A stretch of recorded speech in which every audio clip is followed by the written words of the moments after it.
What is happening, everybody? How are we doing today? Happy Monday afternoon to you all.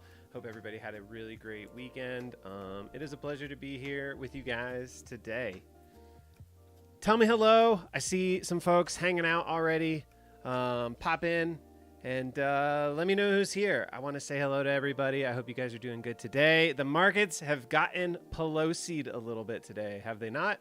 It was looking really, really nice first thing in the morning, making some new highs, and then things just, the hammer fell. Now, I have to say that the markets are holding kind of where you'd want them to hold, right? I mean, we're holding today's low. We haven't made a new daily low. So that's good to see, at least on the SPY. Let's pop over to the Qs and see what's going on in the Qs. Same deal on the Qs. We're holding the daily low. We haven't made a new low, so that's something. That's something that we got to consider here. Now, I am not an expert when it comes to world affairs just in general. So maybe there's some folks here in the room that want to talk about what's going on with Pelosi in Taiwan. I understand, obviously, Taiwan is a very special, important place to China.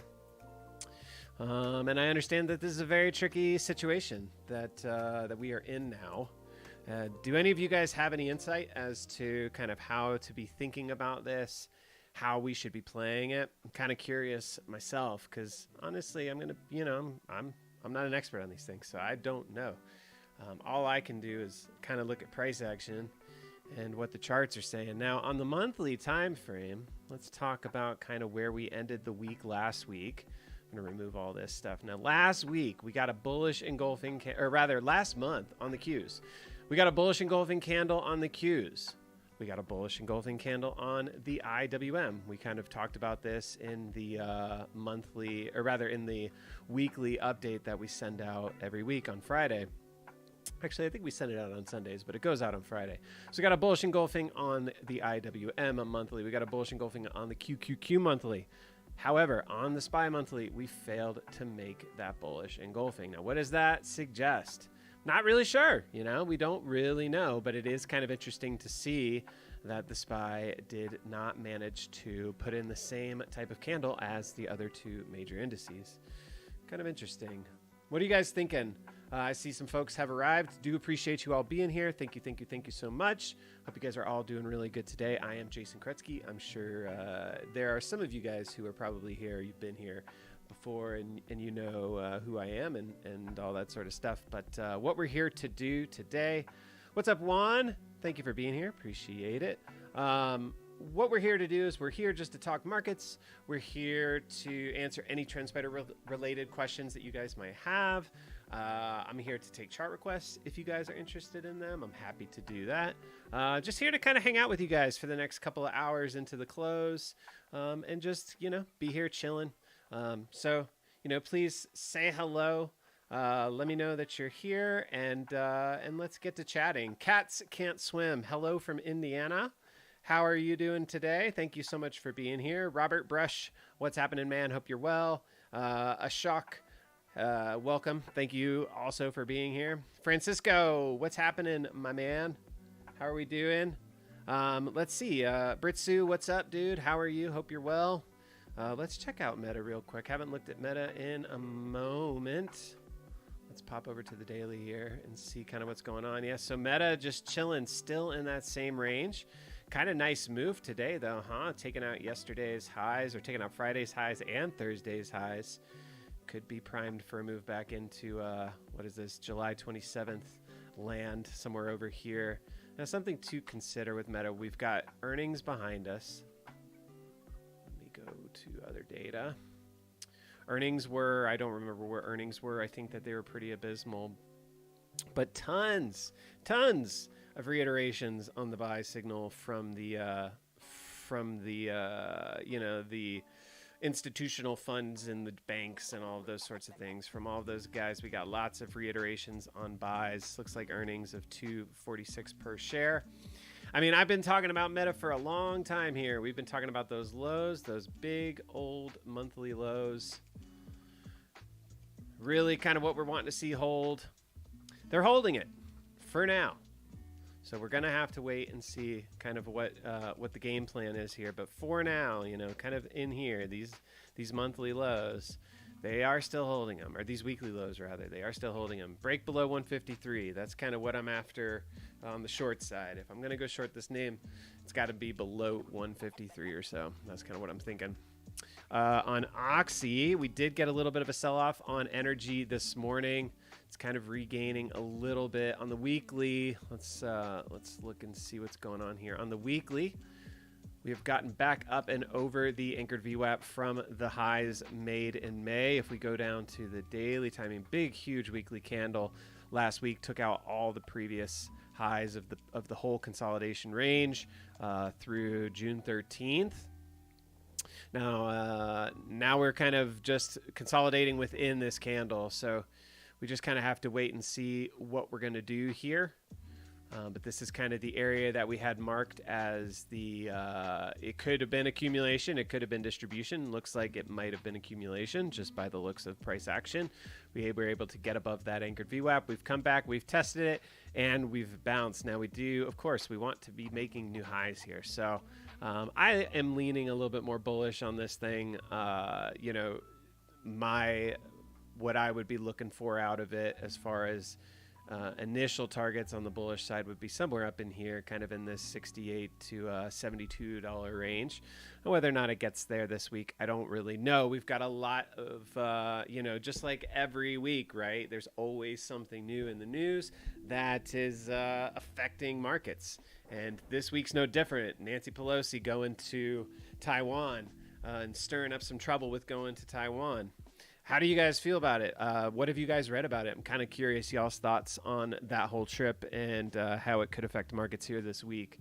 Seems kind of scary. Seems like China really doesn't want her going there, and her going there could be bad news. I don't really know, but I guess we'll kind of play it out. Now, keep in mind on Oxy here, I would keep in mind you do have this little gap down here. They could come in there and fill that. It would still be in trend, we'd still be making higher lows if they came back and filled it. Have seen this happen many times before where we get above the anchored VWAP from a swing high, and then we come and we kind of pull back and kind of test the previous lows, which would be these two guys right in here. So, I mean, wouldn't shock me to see it come back into that $60 range ahead of coming into the $68 to $71 range. I think if it came up into that area, I would be looking for potential short opportunities. You might have to be quite quick on it because continue gaining. So that's kind of what I'm looking at for that. What's up, Jara? Thank you for being here. What's up, Orion? Some unusual options activity on Orion. Are you talking about on Oxy?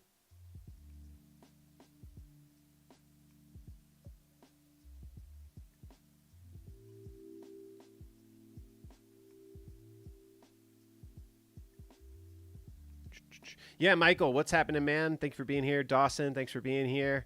I'm not really sure why she's going there. I haven't heard any sort of real confirmation on that, so I'm not really sure. I'd be curious to know if any of you guys know. Oh, on Meta, let's see, Orion. Some unusual call activity on Meta. Let's take a look at that. I'm going to add the unusual options widget over here. One thing about unusual options, for anybody who is here who is not a TrendSpider user, unusual options tend to be something that people pay for. Just, you're going to pay like an entire monthly fee just for unusual options data. We are very lucky here at TrendSpider because it comes standard with all of our accounts. So if you get an account with TrendSpider, you are going to get access to that unusual options data. Here it is right here. Let's take a look and see kind of what's going on with it. What I like to look for is kind of out of the ordinary trades, either large open interest or really big premiums. Now you can filter by expiration date, you can filter by premium amount, you can filter by strike price. So generally speaking, I like to filter by premium amount just to kind of suss out where the large trades are. Looks like a big put trade came in on July 29th for the 150 puts for January 2024 expiry. This was a $2.1 million $2.1 million in premium, 24.37% of the open interest. Now, this could have very easily been. I mean, we were at damn near the lows, 3-year lows on the 29th. So this very well could have been somebody selling these things. Oftentimes, or not oftentimes, but sometimes with these big contract orders, they're not people buying them because they think the price is going to go up or going to go down. They're selling them to maybe, retail who wants to buy them. So this potentially could have been a sell. And somebody is banking on the idea of price actually going higher. So something to consider whenever you get into these big range tops and bottoms, kind of like big areas where price should find support or resistance. If you start seeing big contracts or big premium contract orders come in, sometimes you can start thinking about the opposite of the way those orders look like they're being positioned. It's definitely something to consider. On the same day, it looks like, or the day before, you had 160 calls. The 160 calls for January 2023 expiry, 19% of the open interest, about an $800,000 order on that end. So this guy is caking right now, especially if he was selling into the move early on in the day. Let's check and see. Something came up for Amazon. Somebody was asking about Amazon, so let's pop in and take a look at Amazon. Ooh! Amazon, this feels like a pretty primo opportunity to take a short, in my opinion. Now, we've been talking about this for weeks. We're talking about this range that it's been stuck in between, kind of right in through here. And clearly it has broken out of that range and looks to be kind of maybe distributing a little bit. We have come into now this area. Where these lows were. Let's see if this lines up with kind of any major things. We can go to, let me go to the all-time high here. I'm going to pull an anchored view app. I love pulling anchored view apps from all-time highs. Usually an important place to consider. If it doesn't really jive, let's try this next previous high. So here your November 19 high. We're coming right into the anchored view app from that November 19 high. It has affected price action a couple of times before, here and here. So something to be mindful of, at least for a short-term period of time. I could definitely see this thing kind of pulling back, filling this gap. Maybe we get a gap and go scenario, kind of like what we were seeing with the China names maybe like a month and a half, 2 months ago or so. They came and found bottoms, they had a big gap up, and then they pulled back, filled that gap, and then they were off to the races, at least for a period. Maybe that's what we're going to see here on Amazon. So that's kind of where my head would be at on it, is I would be looking for price to come back into the area that it broke out of. Now, does it have to fill the gap? Not necessarily. It doesn't necessarily need to completely fill this gap. It could just come back into previous highs, or, just somewhere down in here is kind of where my head would be at on it. Maybe in like the 125 range, be looking for longs somewhere around the 125 area. Hard to take a long here because you're coming up into previous resistance, or you're coming up into new resistance, right? You have this area, this 140 area was support for quite a few months here in January, in March, and at the end of April. And then I guess it had an earnings maybe. It had an earnings, and that earnings caused it to break down. So now we're just coming back up into the area that we were holding previously, and we're finding resistance there. Not a huge surprise. I would be keen to be a seller somewhere in here and be looking for a pullback into that previous consolidation down here. That's kind of where my head would be at on it. Let's check out Baba. Baba looking spicy for some calls. Our friend Francisco says, ooh, it is kind of looking spicy for some calls. I do not disagree with you on that. This is actually really nice. I like this. This is kind of getting into like scary time to buy territory. And whenever it's scary time to buy territory, it's almost always time to buy. Not always, but it's something to consider. Now, we do not know, let's keep in mind that we do not know how China is going to react to this Nancy Pelosi business. So we do have to stay on our toes with this, because this could be one of two things, right? This could be lots of fear about China doing something crazy because of Nancy Pelosi. This seems so weird to even think about that that's going to be a thing, but like, we have to think about this because the news is suggesting that this is super scary, right? That maybe now China names are going to be tough to invest in. I'm not sure if they're saying that right now, but I have to assume that, you know, this was the narrative that we heard, you know, back in March, you know, what caused this big huge bottom to be made. This is the narrative that we heard. The China names were uninvestable. If something comes of this trip with Pelosi, if China does something, I don't know what they would possibly do, but if they do something to retaliate for Nancy Pelosi visiting Taiwan, you know, something to think about, right? These are all these scary news items that are coming into play right into some areas that are kind of interesting to us. You know, we're always looking for these pullbacks into pivotal areas. You've got this nice gap right here. Let's see if we pull an anchored view up from that big gap down. Yeah, so it's not really playing too nice here on the upside. On the downside, it has been playing really nice. From these lows, we could see we had resistance here. It was support here, and then acted as resistance here. I mean, another thing to keep in mind, we've got earnings here on August 4th. So on Thursday, we've got earnings. Or is that right? Second, third? Yeah, on Thursday, we've got earnings here on Baba. So keep that in mind. We don't know what they're going to do with earnings, but this feels like a relatively lower risk, especially if we can get it into that gap around 85 bucks. This could be a pretty money little play, but you're taking the risk of you're coming into earnings. Anything could happen with this Pelosi business. But, you know, potentially a very clean kind of level to play off of, right? Relative lows. You know, you've got a stop maybe around like 78 or maybe around 77, or, you know, I don't know exactly where you'd want to put your stop. That's up to you depending on the way that you're playing this. But this is definitely kind of interesting. I wonder what the FXI is looking like. Yeah, FXI kind of in a similar spot. Yeah, I mean, this is pretty interesting to me, for sure. You kind of have like a inverse head and shoulders thing kind of going on too. You know, you've got a shoulder here, you've got your head here, you've got potentially a shoulder here. This is interesting. Let me throw up some moving averages real quick. I'm going to actually throw up the TW pivot too, see if we're seeing anything there. Nothing there. No buy signals or anything like that on the TW. Cool little indicator. If anybody's curious about it, happy to talk through it a little bit with you guys. Just kind of want to see. Let me go back to Baba. Pop onto that daily time frame here. What's up, Trader Dick? How we doing? Hope you're doing good, man. Good to see you here. Thanks for being here. So keep hustling.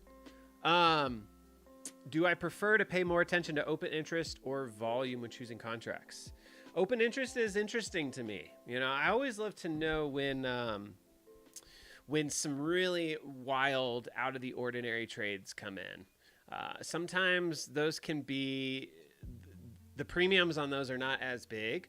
So it's always kind of interesting to see like this one right here on Baba that came in today for the, let's see, this is the, my eyesight is not very good. The 80 call, 370% of the open interest. So it's a $104,000 trade, but 370% of the open interest. That's a lot. You know, it's a big, that's 3x more than whatever was positioned there before today. That's almost 4x more. So I'm always curious to see that sort of like conviction, I guess. You know, the amount of money is kind of relative to the person making the trade, right? If you're managing $5 billion and you take a $2 million position on something, well, that's small potatoes. So I'm always kind of curious when there's big lots, big premium sizes, but so this is kind of interesting too. You have a sweeper came in. Let me see what the deal is with this. So this is almost like $1 million in premium here on the 135 put for June 2024 expiry. The 135 put. That's an odd choice considering this thing's trading $89. You know, like what's the story there? That seems kind of more interesting to me than anything I've seen. Anything else I've seen here on Baba is that's just like an odd lot, right? What's up, Mr. Rogers? Yeah, I will be happy to show you that. Neighbor. What's up, neighbor? Yeah, so with unusual options, first of all, click on your sidebar, say add or remove. Underneath here, add new widget, and choose the unusual options option. When you do that, it'll appear on your sidebar, and then we'll expand it by clicking this little crosshair up here. And then I'm going to even expand it further by clicking this crosshair. And so this is what we get. We get this dot plot graph. And the dot plot graph is maybe a little bit tricky to read. It's, you know, there's a lot going on here. But essentially the way that you can think about it is the red dots are put orders. The green dots are call orders. The bigger the dot, the bigger the order.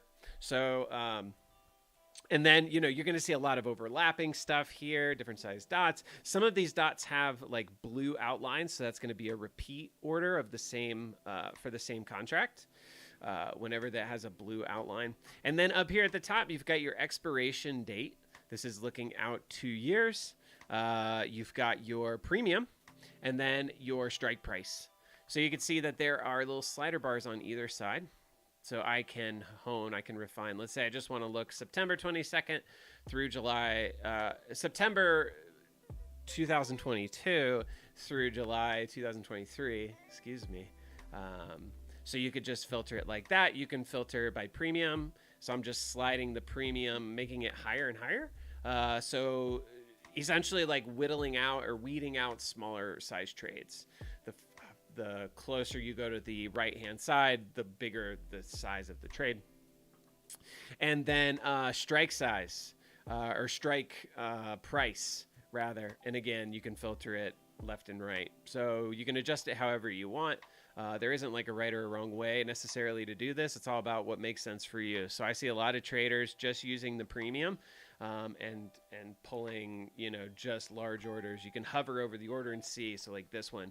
$100 calls for expiry September 16th of this year, 19%, 20% of the open interest, so about 1,500 orders or 1,500 contracts or so. Looks like the open interest is about 8,000, and a $744,000 in premium. So, and this is a repeat one too, right? Because it's got the blue line around it. So multiple orders came in for that $100 call for that expiry. So something to consider, you know, where these things are positioned, how they're positioned.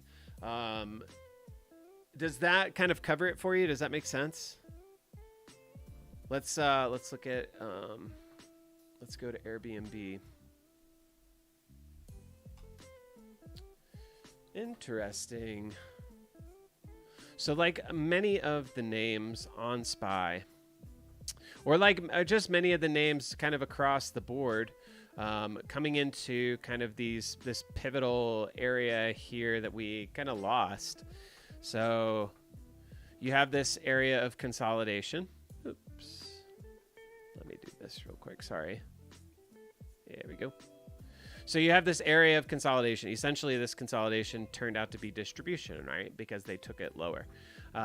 So what we are seeing kind of across the board is we're seeing the indices and lots of individual names are coming, their price is coming back into this area of distribution from back in June. And we're seeing this kind of everywhere. We could pull up lots of different charts and see the same thing. So we're coming into an area of resistance. As far as the unusual options, so this is kind of interesting, 7,700% of the open interest on the 111 calls for August 19th expiry. So it's tricky, right? It's $105,000 in premium. So that's an interesting order. Let me just do this. Sorry, I got alerts going off over here for Solana. I'll have to check on that here soon. Let me throw this up and let me do this. I'm going to just check for like relatively short-term options, kind of see where we're positioned. And let me take out the outliers. So one thing I'm going to do here is, what is this thing trading at right now? Let me see. This thing's trading at 111. So one thought that I have is we just check and see kind of for the next couple of months out to October 22nd. Next thing I'm going to do is I'm going to kind of remove everything that's way out of the money, both to the upside and to the downside. So we'll say like between everything calls above 150, puts below 80. That seems like a reasonable window. And then let's check out premium here. I just want to get as many orders as I can that are kind of bigger. So it looks like bigger money is more positioned to the short side. What's this one? 100 puts for September expiry. 7% of the total open interest. $402,000 in premium.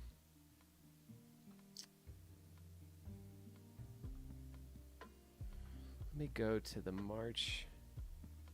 Let me go to these March highs. These are kind of the nearest term high. So you're coming into a potential area of resistance also with that anchored VWAP. That March high anchored VWAP is going to be a pretty important one kind of across the board on a lot of names. There's like a either late March, early February high on a lot of names that the anchored VWAPs have come into play pretty decently. So something to watch. I'm not, I don't really have an opinion here. Coming into earnings, not really sure that I have much of an opinion on kind of where it's going to be headed. I do not trade earnings really at all.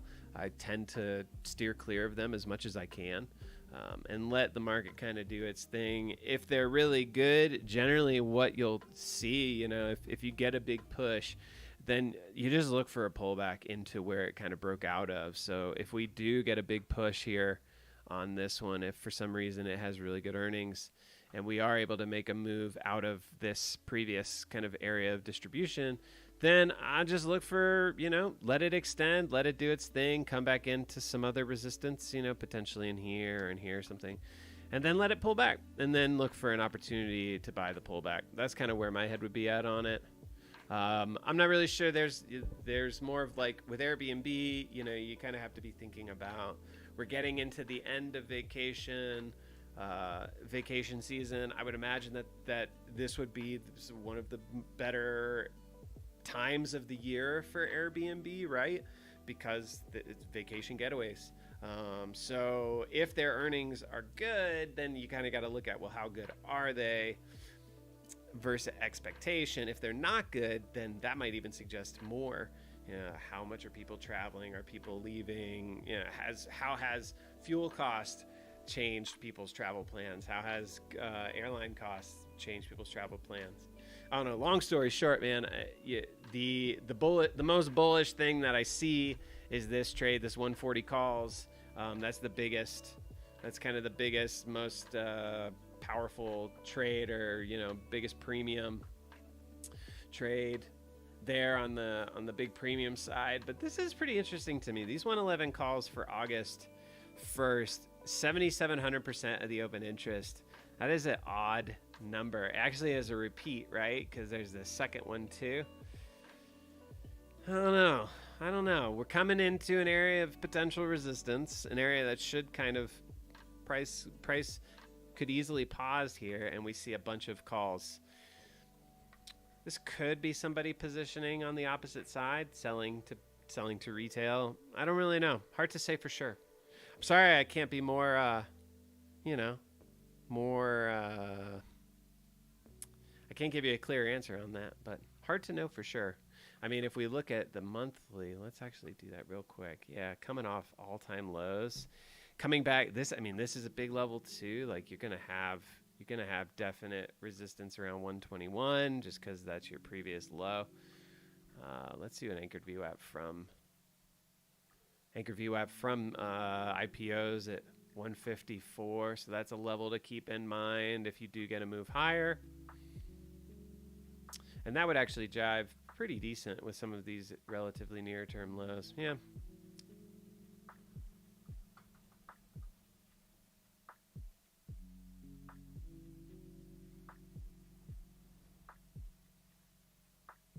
Yeah, I mean, I don't know. Hard to know because, again, earnings can go either way. So I don't like to trade earnings. I like to let the market do all that. And yeah, so this is an interesting conversation to have, right? You're torn on it too. If we're torn on it, why are we trading it? You know, like there's 100 things we could trade.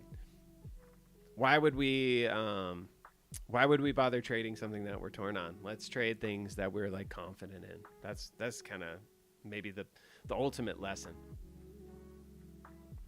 Let the market do its thing.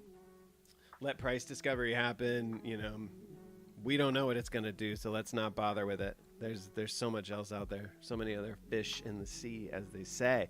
Yeah, I mean, yeah, of course. We all like to roll the dice sometimes, but you roll the dice one time too many, and then your account's gone. So I don't know.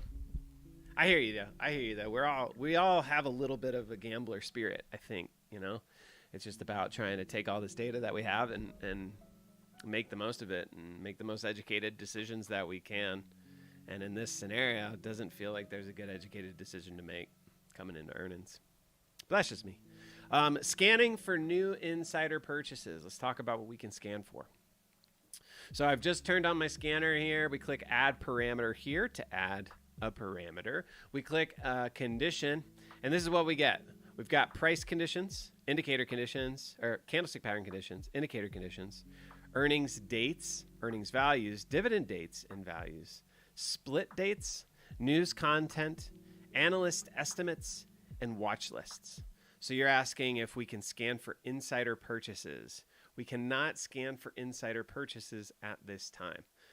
Whether that is something that we'll be able to add in the future is certainly possible.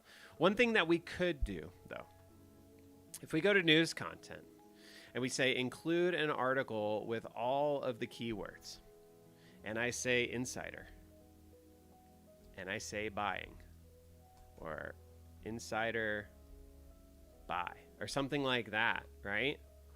Then I could current candle. And this is new since the last 7 days. I could change this period to something else if I want to. And I could scan. So this is kind of like an offbeat way of going about that idea. You cannot scan directly for insider buys, but you could scan for news containing the words insider buy if you want to. So I'll run that scan real quick, see if anything comes up. I don't know if anything will. But that's what I would try for now, until I don't know for sure if we'll add that sort of data to the scanner. It would be sweet if we did, but this is what I would try. Now, keep in mind, this isn't an article with all the following. What I probably should do, let me change this. I'm going to say news with an article with any of the following. So I'll say insider buy, insider buying. Let's check that and see.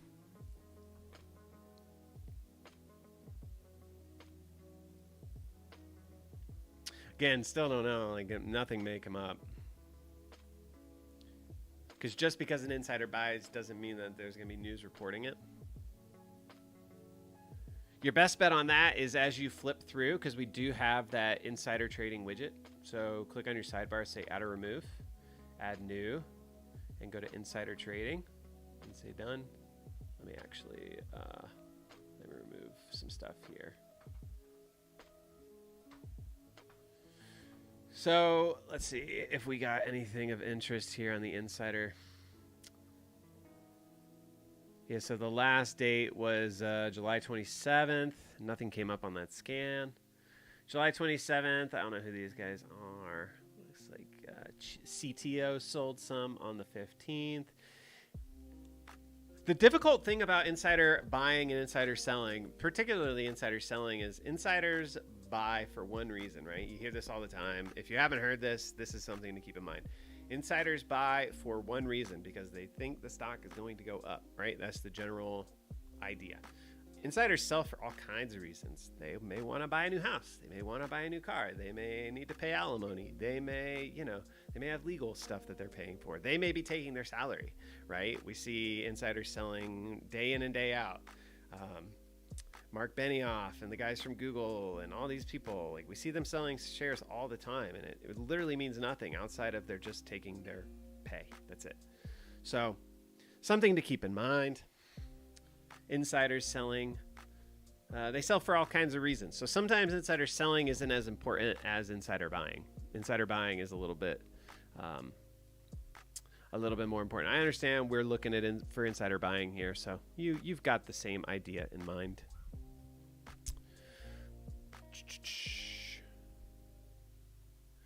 Yeah, I mean they are in theory they are, but you know this guy Aristotle Balog. This guy sold $231,000 worth of shares on the 14th.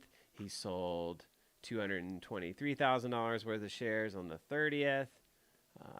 He sold $482,000 worth of shares on the 31st. Yeah, so he sold about $1 million worth of shares here ahead of earnings. Sure. I mean, it could definitely mean something. You know, he was selling it. He was selling during this period. So June 1st. When else? June 1st. July 1st. July 15th. So June 1st here. Kind of right here he sold. July 1st, somewhere at around in here. Notice he's selling at the top of the month and the middle of the month as well. I mean, it could just be pay, you know? It really could. It could just be him paying out, him getting paid out. So hard to know, man. Hard to know. Francisco, let's look at XBI for you.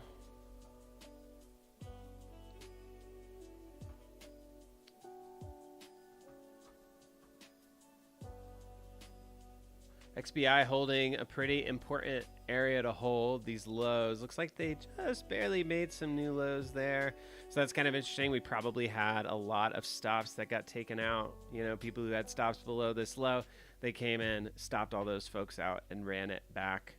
So that's kind of interesting to see. Let's go on the weekly here. Kind of the same idea. You know, you have a big area of, move this over here. You have this big area where we were finding some support back in January. So we're on the weekly now. January, February, you know, this 85 level playing real nice as support. And now we're coming up into it and we're getting rejected.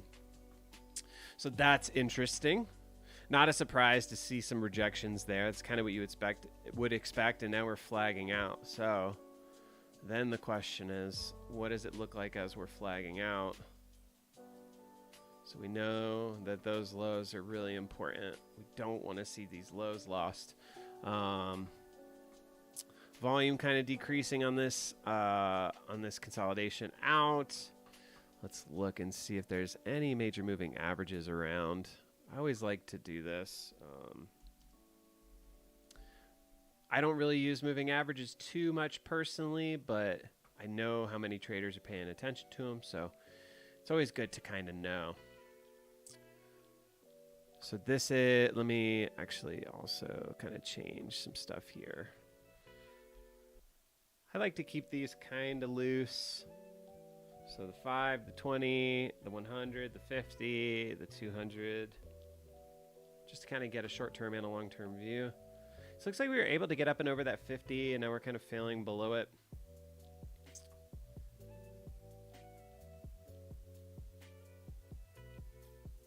They kind of came back and tested where we broke out of, kind of right in here. I could definitely see them coming back into it again because they didn't really get it here. If we do anchored VWAP off of these lows, yeah, that's kind of about where my head would be at on it. Kind of want to see them hold that anchored VWAP. Maybe come up into this and test this a little bit. And then maybe I would be watching this low down here, because they could very easily come into that low and then run it back, you know, watch for stops, watch for them to take out stops just below this low. Actually, let's go from this low. This one's a little bit more important, and that actually jives even better.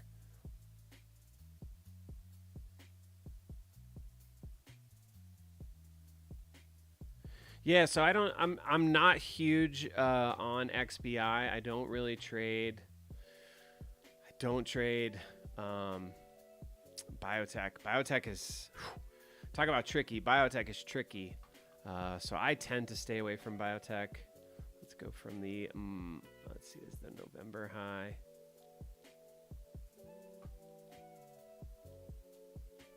Let's go to the daily real quick and see where we're at off of those March highs. I guess the April high.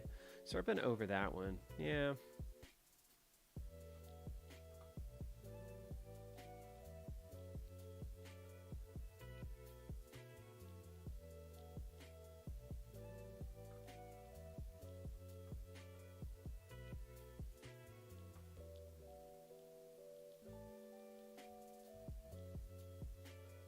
Yeah, this one's hard. I'm not really sure what they're gonna do on XBI here.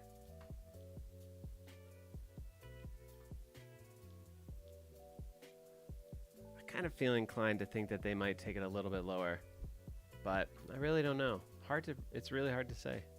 Again, I'd never trade biotech, so I don't know the main names that are the component parts of XBI. So that would be something to look at too. Like, what are the main names in XBI? Maybe if you guys know, maybe we could talk about it. Because I would want to look at some of the main names and see how they're looking in comparison to the index. I missed some things, you guys. I'm sorry. Rev. What's up, Flex Zone? Thanks for being here. Whoa. Revlon. Huh. Yeah, you know, the makeup names have been pretty strong. Is Mac one? No. There's another one. It's like 3 letters. Has dots in between it. I can't think of the ticker symbol. I might have it on my list because I was watching it.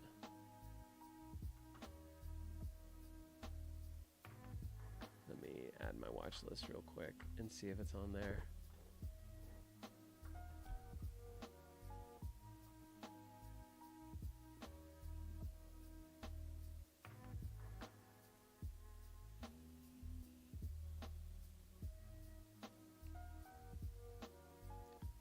Elf, yeah.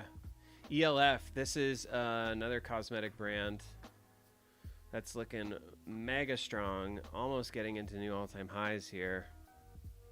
They've got earnings tomorrow, so that's something to keep mind of. Yeah, that's a gnarly move. So hard to buy it here after a 100% move on the day, but you know, clearly there's a reason. I wonder what the news is on it. Actually, let me do that. Let me check and see.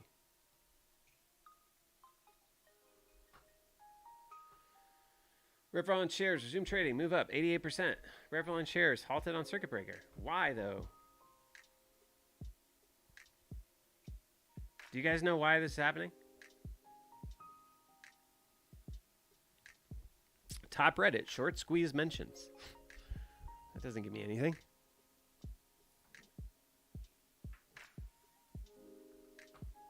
We'll go to the monthly here. Whew, what is this? Holy moly. So this thing's reverse split probably quite a few times. I honestly hate names that look like this. Big area of resistance right here. Right? Pretty obvious why. Tried to get into him in June and failed. Looks like we're going for these highs though. Back to 10 bucks. Definitely see them finding their way back to those highs for sure.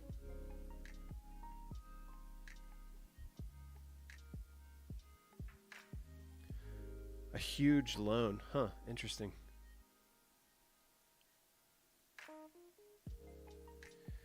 Yeah, there's some, Mr. Rogers, there's some sort of bot that we use. I don't know too much about how that works, the night bot.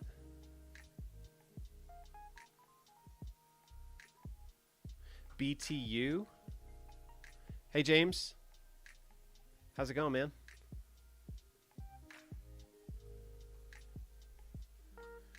BTU. Coming back into old highs. Really want to see those hold. Kind of in this. If we go to the relative low. Huh. That's a little concerning.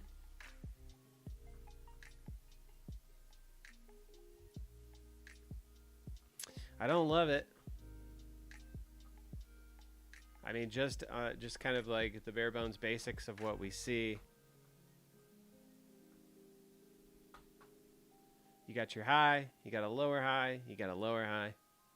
You had a low here, the low that brought you up to your high, and we've taken that out right here. So that's a little concerning.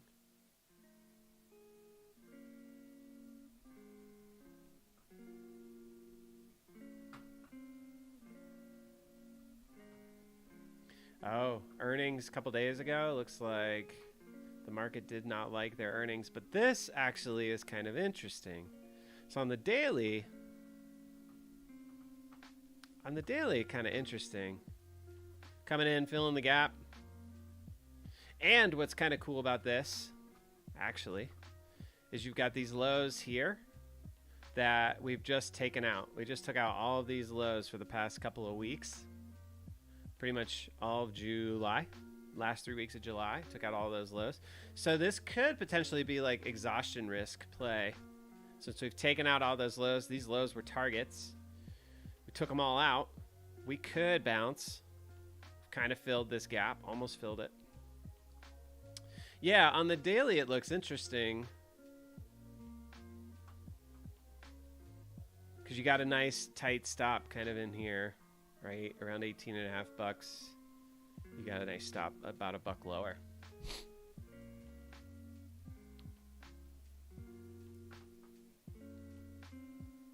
And you're coming into those previous highs through here. Yeah, actually, I don't mind this. It's actually pretty interesting. I didn't like it on the bigger time frames, but on the smaller, I don't mind the look of it. That doesn't mean, though, that it can't find its way back in here. You do have a gap in here. So something to keep in mind, that gap down there. I would venture to guess that if we pull a VWAP from somewhere low, let's go down to the low here. Yep, that's going to line us right up. Lines it right up with that VWAP, that gap. Could get there eventually. Might take months.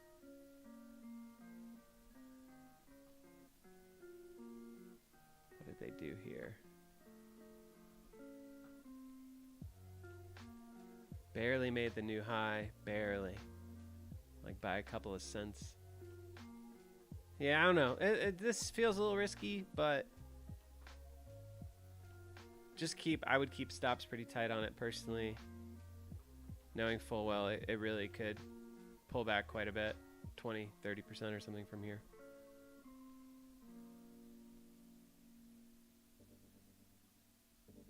UUP, that's the dollar index. Ooh, there it is. We've been talking about this for weeks, y'all.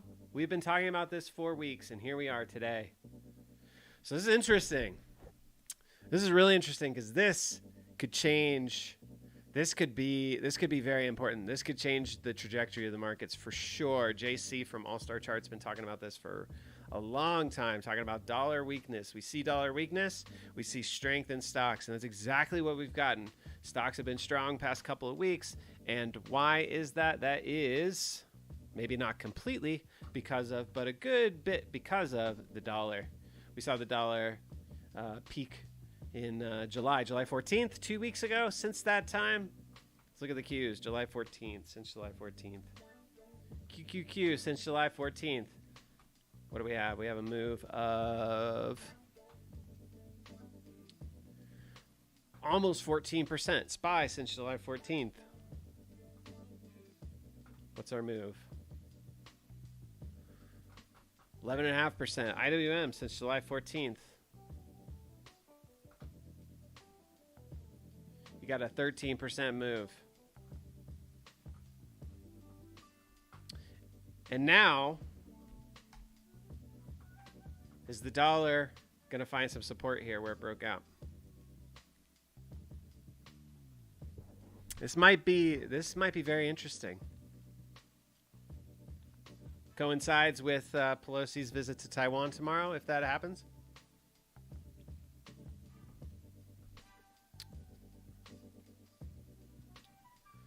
Definitely something to keep your eye on. If the dollar starts showing strength again, would expect indices to roll a little bit. Real strong move off of those daily lows. Real strong. I like where it's pausing here, though. If we go down to the small time frames.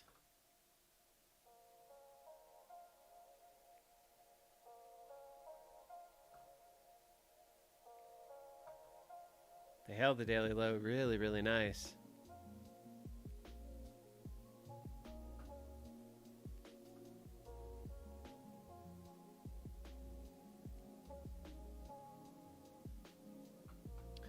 Auto trends on the daily. Let's see what the story is there. You're talking about for SPY, Chewy? Thanks for being here, by the way. Let me remove all this stuff.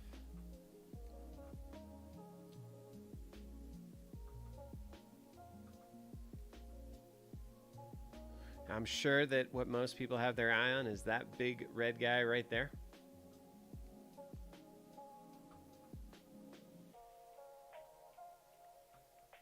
Can it get there? Of course it can, for sure. Will it? I don't know.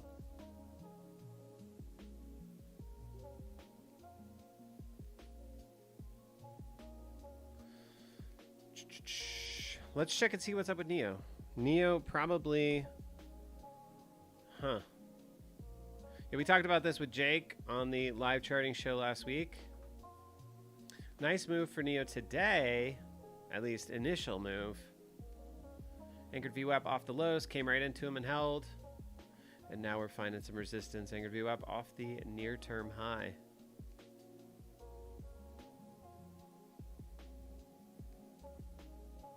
I mean, I like that they're holding these lows.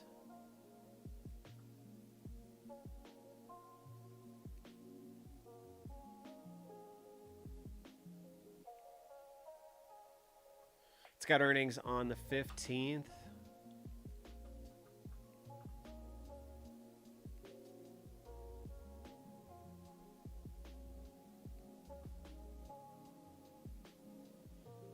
Doesn't look bad to me.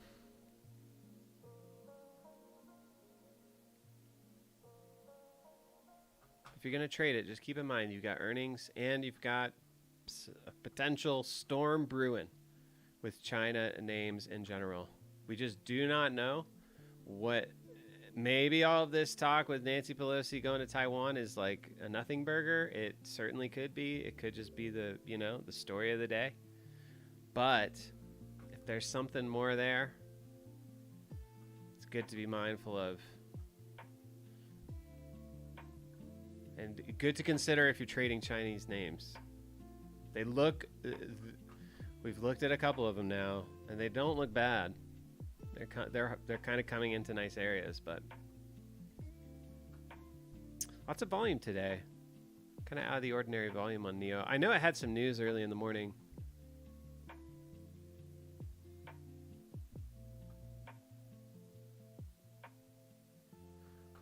Personally, if I were trading it, I would like to see it come back into here.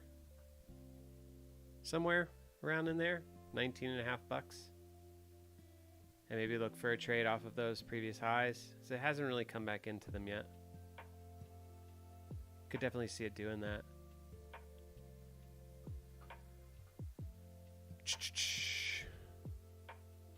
Snow. For James. James, how are you doing today, man?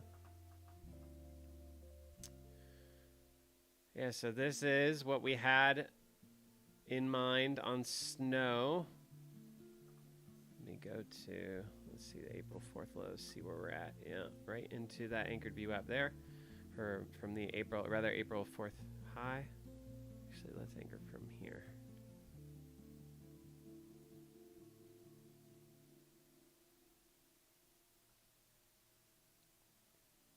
So previous bounce area, that 164, acting as really nice resistance. They've failed to make a new high right here.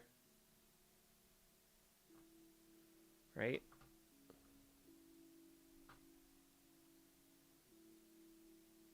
Failed to make a new high against this one. And they made a new low. And now it looks like they might be failing another new high. I don't know. My gut instinct would be lower on this one.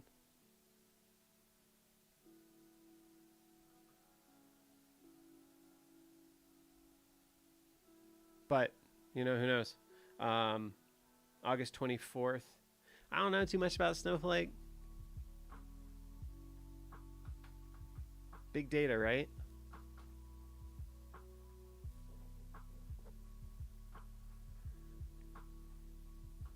Oh, excuse me, guys. Weekly doesn't look half bad. Big breakout, back test, and held.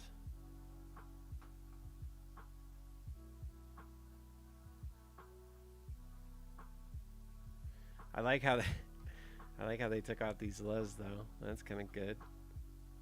Took out the lows and they immediately held them.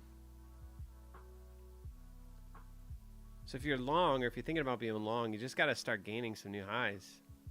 If we can start gaining some highs, either of these guys, I mean, obviously you really want to see this one get gained, but this one would be the start. If we can gain it and then look for a pullback, maybe to that anchored VWAP. The letters on my volume bars. Yeah, so those are analyst estimates. They're actually not on the volume bars, but they're in the same general vicinity as the volume bars. If I take them off, you can see them better. These are all analyst estimates. So hover over them, you can see the name of the analyst, what their rating was previously, what it is now. It's just another way of viewing analyst estimates. It's kind of a nicer way of looking at them, in my opinion. It's a little bit cleaner than using the dashboard over here on the right-hand side, the sidebar.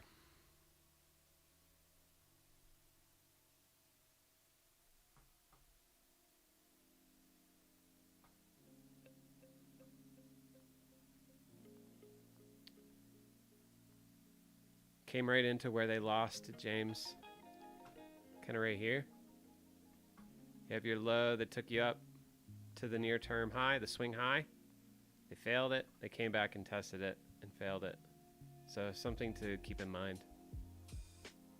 Overall on SPY, well, you know, I mean, I've been pretty bullish past couple of weeks. I was pretty strongly in the camp of folks who thought that price was going to find its way back here. And it did. It has. And it's failing, right? Where you'd kind of anticipate that it should fail, at least initially. And whether or not it ultimately fails here, we don't really know.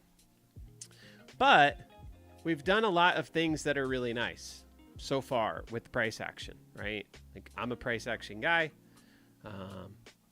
That's what I'm always interested in. So, you know, there's a couple of things to kind of see here, right? We have our lows down here. Well, we gained them, we held them, and we gained new highs.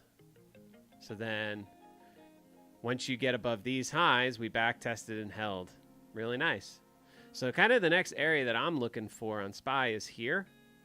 Again, just the same idea. We've broken out. Now I want to see a back test into that $400 level. Because we haven't made a new high here, which is, you know, if you're bullish, if that's what you want to see price taking out previous highs. So we made a new high relative to this one right here. And now we've made a new high relative to both of these right here.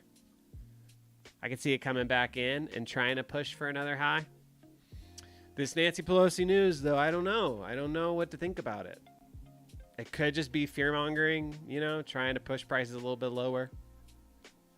There could be more to it. I've read both sides of the coin there on this story, and I think it's just something that's going to develop, and we're going to have to keep our eye on it.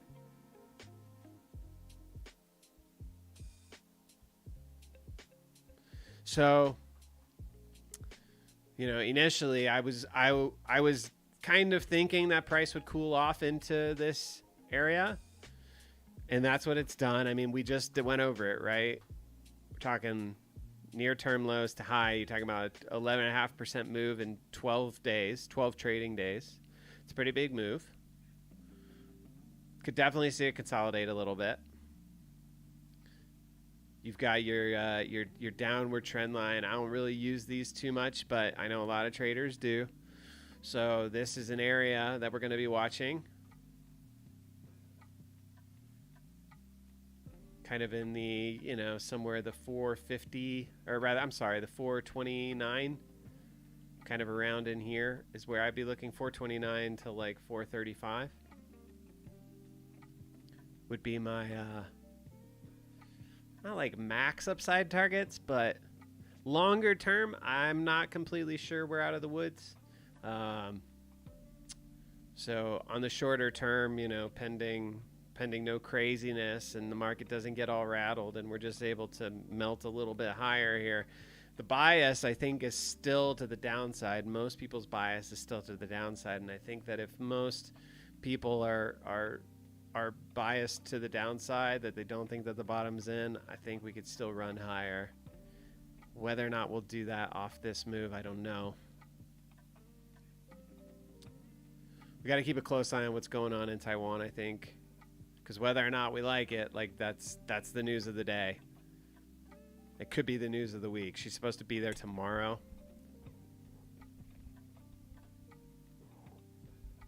So we'll see. Michael, thank you for being here, by the way. I do appreciate it. Do we have any people who are here who are not currently TrendSpider users? Move this. If we do. We got a couple things for you, actually. Let me send you this. Any non-TrendSpider users, if you are not yet a TrendSpider user, but you're thinking about becoming one, here is a deal for you. This is 25% off. Any plan of your choice, do feel free to take advantage of that. Salvatore. What a great Italian name you've got there, sir. Salvatore Di Santo. I love it. It's like you should have your own restaurant or clothing line. Do you have a restaurant or a clothing line? Or a fragrance, perhaps? And then the second thing is, y'all, Sicilian. All right, you got a classic name. I want a name like that.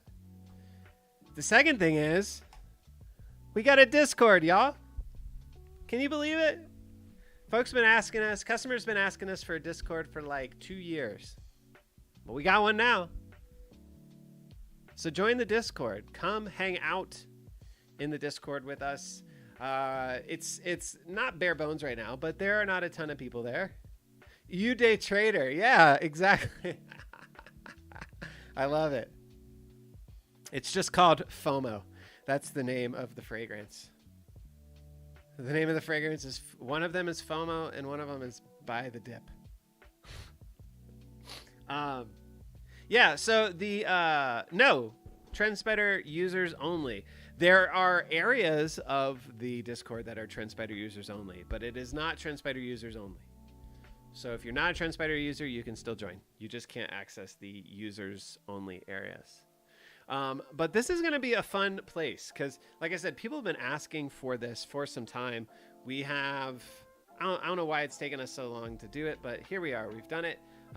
This is a great place where people can share trade ideas. If you are a user and you want to share your scans or watch lists or things like that, you can do that here.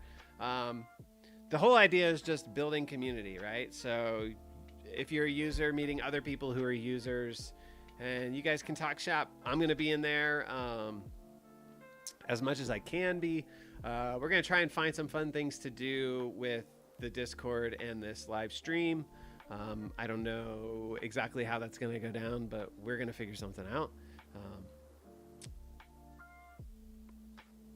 Francisco talking about Baba again.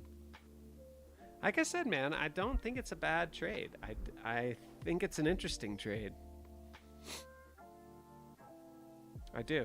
I think it's an interesting trade. What did it do? I think it came into like its 200. Yeah, it came right into that white moving average is the 200 SMA and got just rejected hard off that 200 SMA. And where's RSI at right now? RSI. Kind of interesting. RSI making new lows. But price making a higher low. So a bit of RSI divergence here. Right? New relative RSI lows. Disco balls. What's up, Mr. or Miss Disco? Thank you for being here. Yeah, so join that Discord. We'd love to see more of you guys in there. Come and contribute to the Discord conversation.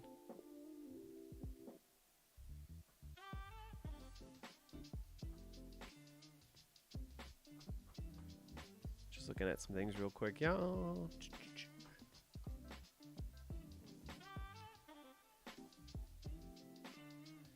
James, what's suspect to you?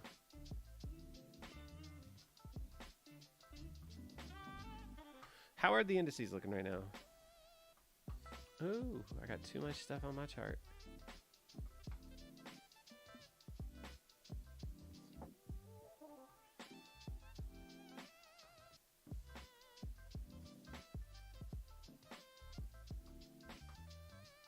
Here's your start of the day.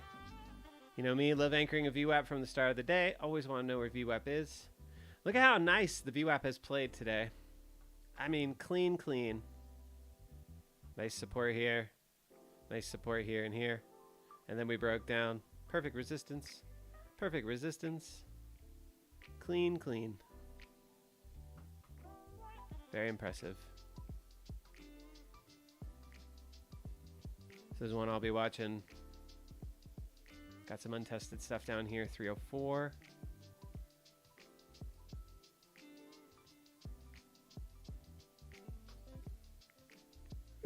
Excuse me. Clearly, I did not get enough sleep this weekend. Hopefully you guys did. Anything interesting going on? Somebody was asking me about Solana. I'm just always interested in Solana. Been trading a long time. Oh, so this is why I got an alert right on that kind of breakout level. Looks like they're holding it. Got a lot of things going on here on my Solana chart, so don't pay too much attention to them. We could take a look at cryptos, though. Bitcoin fading.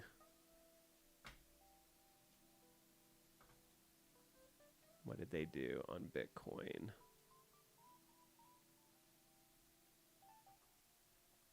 Bitcoin was leading. Or actually, I'm sorry, ETH. ETH really led this whole move, even for just stocks in general, right to our level, that 1770 level. I mean, about as perfect as you can get.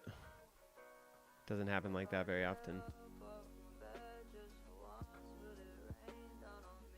Kind of in an interesting spot here. Pretty important spot. This pivot that took us up. Coming in and testing it for the first time. So this will be interesting to see if they're able to hold this. We have failed below the anchored VWAP from the July 26th low that took us all the way up. So that is important to note. It did bounce initially, and now it's failed. A retest would not surprise. Move back into that 1650 area. And then maybe a continuation lower there. on ETH. ETH has been the strongest of the cryptos. Might want to see where this anchored VWAP is from these lows. Yeah, that seems like an interesting spot. Still has not come back in. Remember how the Qs and SPY did? You had your little breakout area here. And price came back into it before making another move higher. Notice how ETH didn't do that? Kind of did it right here, but it kind of front ran it a little bit. I would not be surprised to see them come back in to 1249. Take out these lows. Because you know you got a ton of people who are short. Or I'm sorry, you got a ton of longs who have stops somewhere in here. Price come back, take all of those guys out, bounce right around in here somewhere.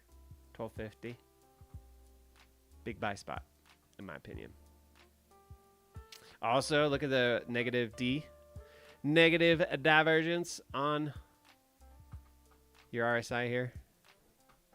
Notice that. New highs in price. Something to keep an eye on. What else, y'all? What are we watching? James never explained what he's talking about with pulling a Kramer.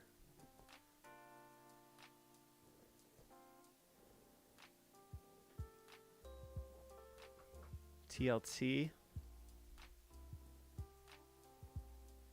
Ooh, TLT does want higher, doesn't it?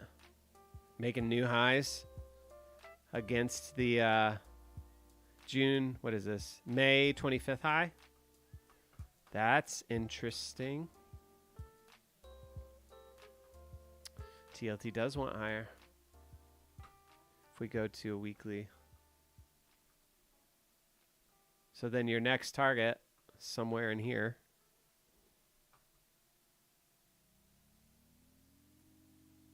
Maybe those highs right here. Around 123. What's this? Yeah, 123.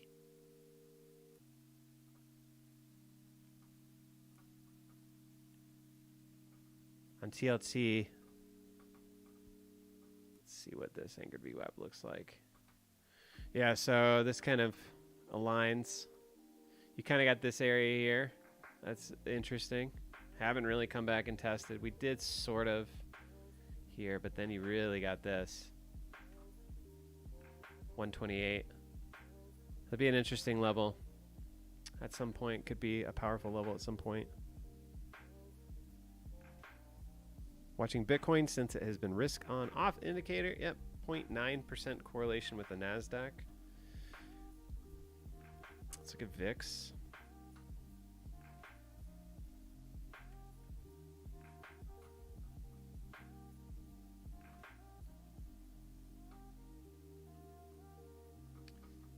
Go to the daily here.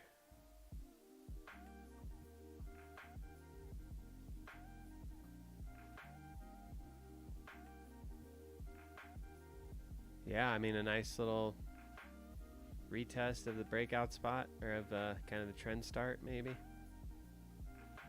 Let me go back to weekly.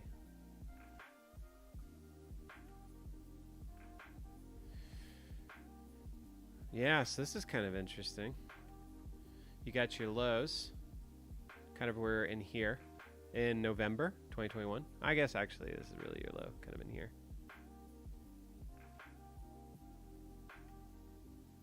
They test it nice, and then they test it nice, and then they test it nice, and now maybe they're testing it nice.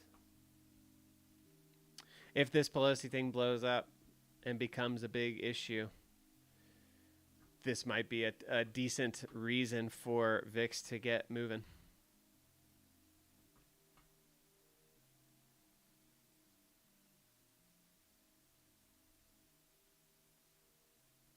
Held our little breakout spot right here. Yeah, interesting. I was watching this, NEM. Not really, I don't know anything about gold.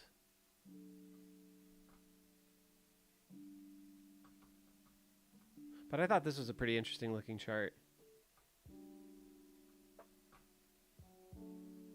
Coming into these monthly, you know, we broke out of these monthly highs.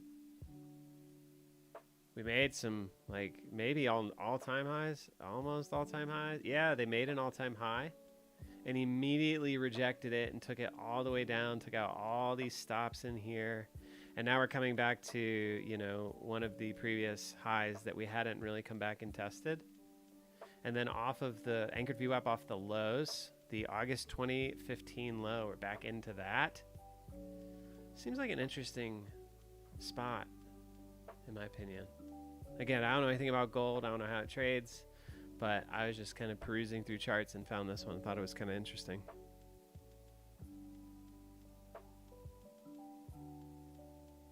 Maybe we've got some gold traders here that might be able to speak to this particular name. I know they're a mining company. Curious to know if anybody has an opinion about it. You immediately...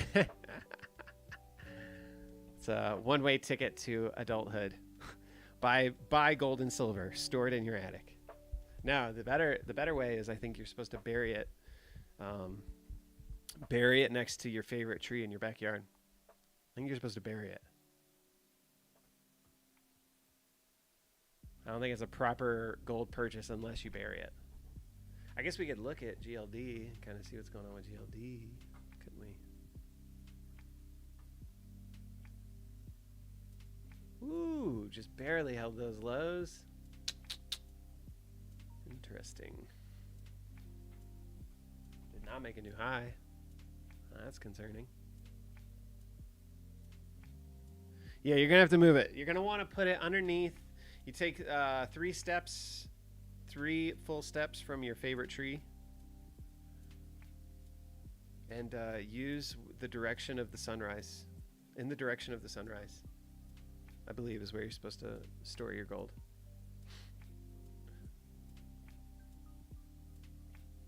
Tesla made a big move today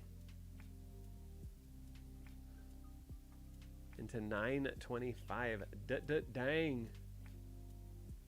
That is a big move.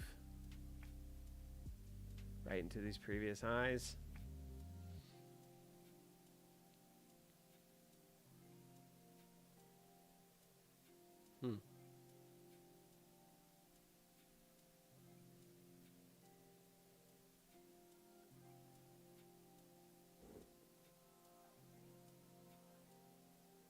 Yeah, see, Robert Brush knows. He swing trades GDX and he buries his gold out back.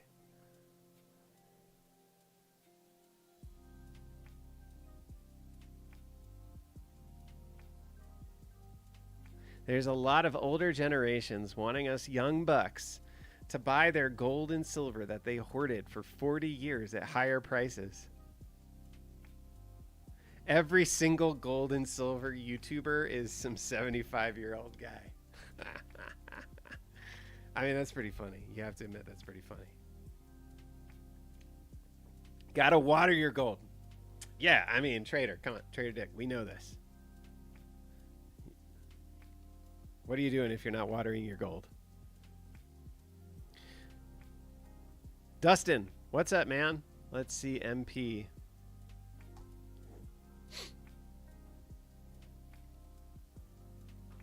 MP Materials. I don't know what that is. Doesn't look bad.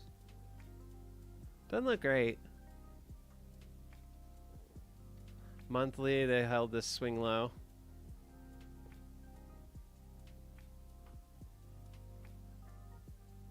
Anchored VWAP from IPO. This may be a little concerning here. We're at 2 monthly closes below it.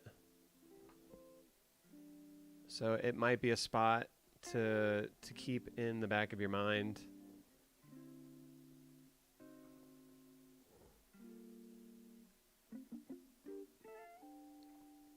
It could take time to play out. I mean, there's definitely untested stuff that will be important.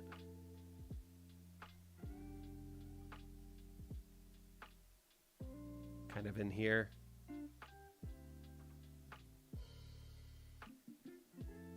See how we made all these highs and then we broke above them? And then when we failed, we just failed. Like there was nothing. Like no testing at all. They haven't come back. So if, and I don't know anything about this company. I don't know what to expect from earnings. They've got earnings in 2 days, 3 days. At some point, if they are able to bring price higher, I would definitely be mindful of this 46 area as a level that could come into play. Nearer term, though. Yeah, nearer term, just I'm watching that anchored VWAP, the IPO anchored VWAP. I mean, it's going to be a big one. Generally, with things like this, I'm bullish above, bearish below. I mean, that's an important anchored VWAP. So your average buyer from IPO is losing on this trade right now. And you can see how nicely price has played with it for some time here.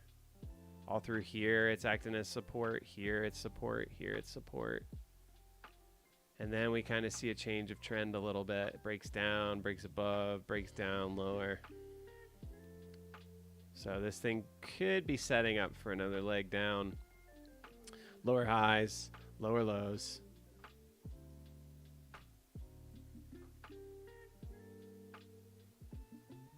We got your anchored view out from the, looks like the March 30th. That might be the all-time high. You've got that to keep in mind, 38.44. Landed a contract for battery materials supply for Tesla.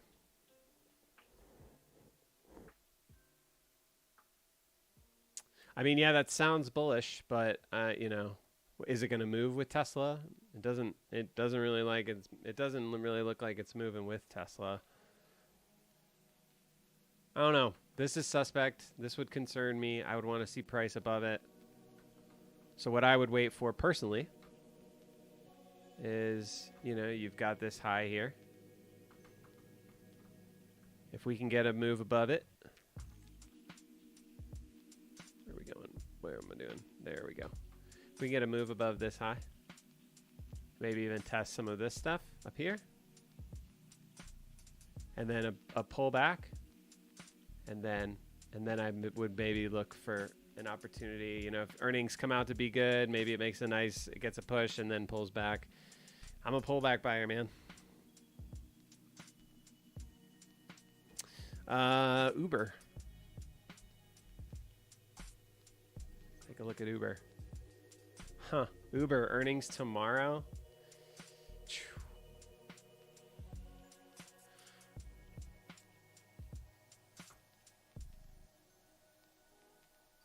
Uber holding where it needs to. I mean, super clean trend start hold.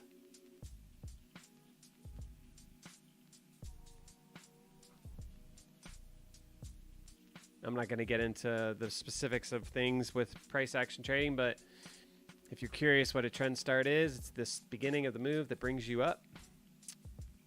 Right? You have the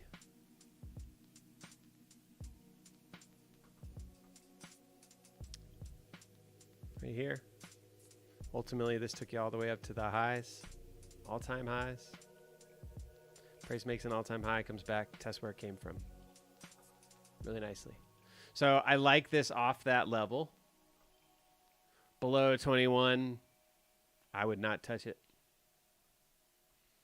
Still has some levels above to test. I like this range. Kind of in here. So it looks like we've gone through this before. Between 28 and 30 bucks. Earnings tomorrow, though. And you guys know I don't trade them. So I wouldn't touch it because earnings tomorrow. But I like what it's holding right now. It's holding nice. ON. Interesting. Failing a new high. Earnings today. Have they already had them? Or are they after the market? Oh, no, they already had them. 125.25.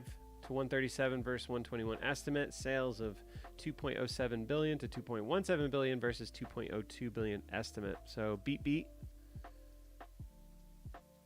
And not making a new high.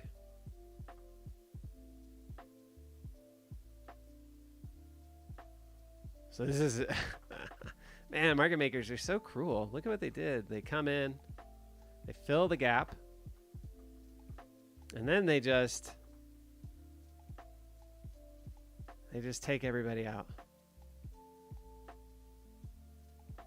People going long, right on the bottom half of that gap fill.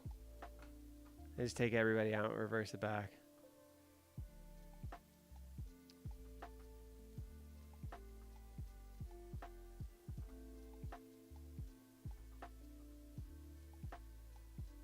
It was a hell of a monthly candle last month.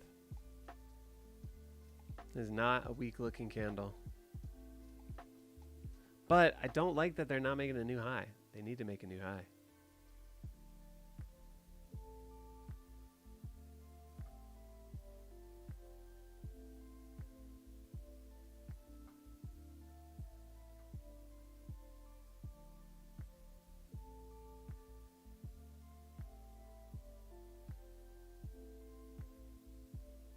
I mean, it doesn't look bad, but I don't know.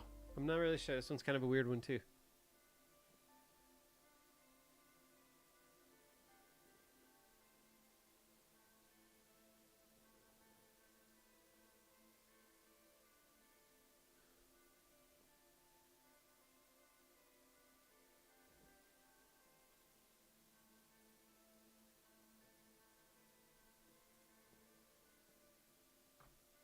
Do this.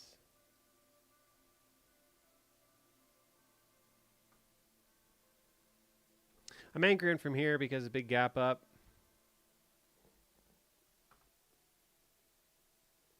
Kind of like a fundamental important spot. Kind of sets the tone. I like that it's holding above it. We've seen this happen 3 times. Look at this. You fail below it, you get above it, you come back, you test it, you make a new high, and you dump. So you fail below it, you get above it, you come back and test it, try to make a new high, and you dump. Fail below it, come back, test it, try to make a new high. Is it ready to dump again? I don't know. But it's done this a couple of times. Here.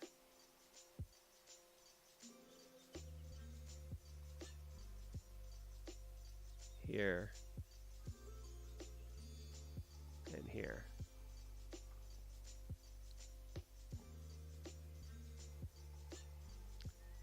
Oh, GFS. Sorry, man. I know you mentioned that earlier. So we were talking about GFS.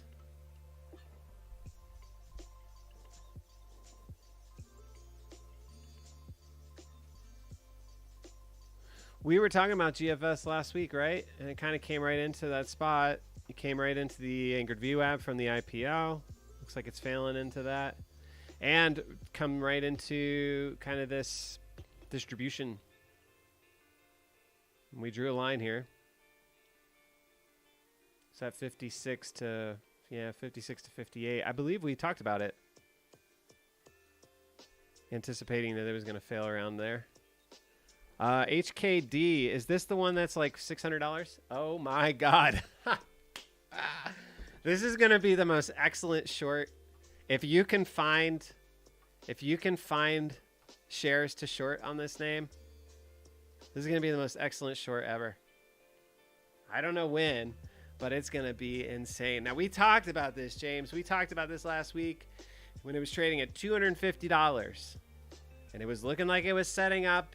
And I was like, it could do one of 2 things. It could double, triple, quadruple from here, or it could go back to 0 from here. And I think I also said it's probably going to do both. I think I also said it's probably going to do both. It's probably going to run, excuse my language, it's probably going to run, and it's probably going to dump ultimately. And wow, what a monster. These sorts of trades do not come around very often, but they come around like once or twice a year. We see tickers like this. I guarantee you, if there isn't something that's already doing this, that's already setting up for the same type of run, I guarantee you there's another name. So the trick now is like find the next name, because there's another one that's going to do something similar. It's not going to have the same amount of a run, but it's going to do something similar. There will be other names for sure, unless they've already happened. You guys may know. I mean, this is a monster, absolute monster, and it is going to get rocked, in my opinion. There are going to be people who are holding the bag, whether it's at $700 or $800 or $1,000 or whatever. Somebody's going to hold a big bag. I bet my guess, though, is that it's like practically impossible to get shorts for this.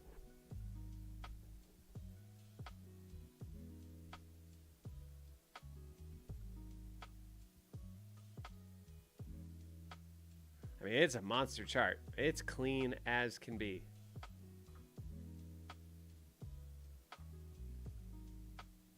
But it's coming back to $500.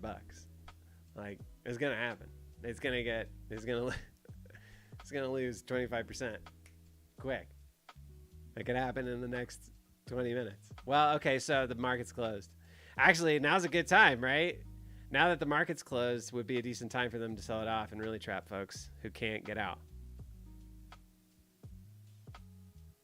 There we go. 837, 850. Yeah. So I guess, was it like halted or something?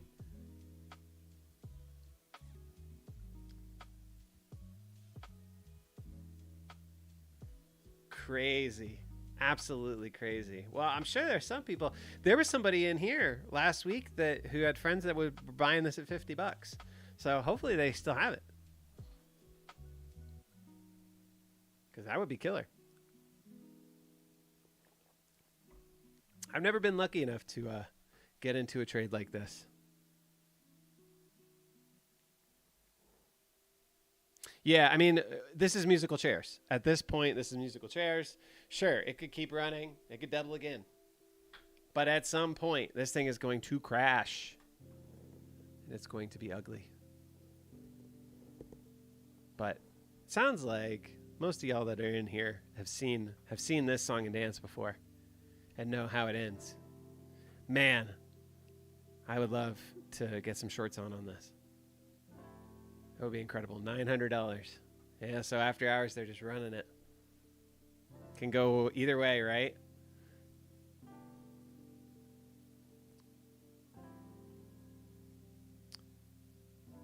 I kind of want to stay on this for a minute and kind of see how this plays out. 919, 920. It's probably going for psychological 1,000. Let's see if it fails at like 999.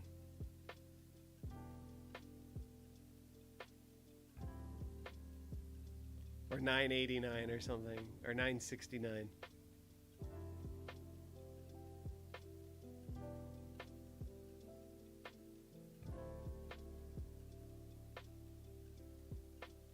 $989.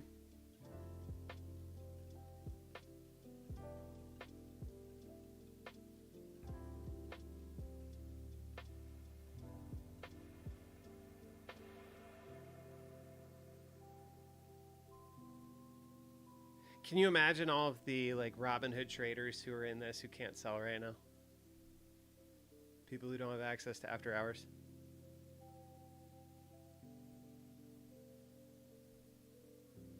I'm not in any chat rooms, but I have to assume chat rooms have been going crazy on this.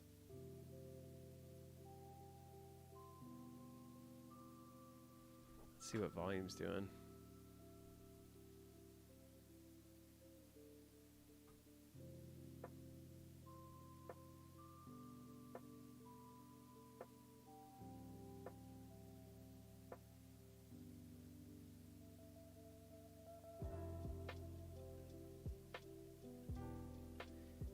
I mean, we're not seeing like crazy volume here. Man, the thing, there's no like professional trader that's buying this up here at $1,000 is the thing.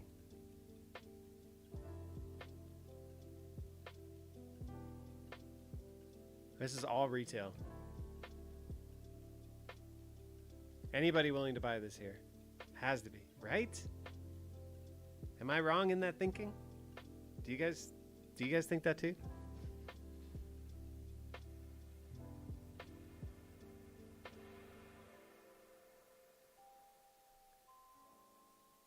There's going to be people for the next 2 years talking about HKD is going to come back to $1,000. You watch. Just watch. It's coming back. $30 spreads.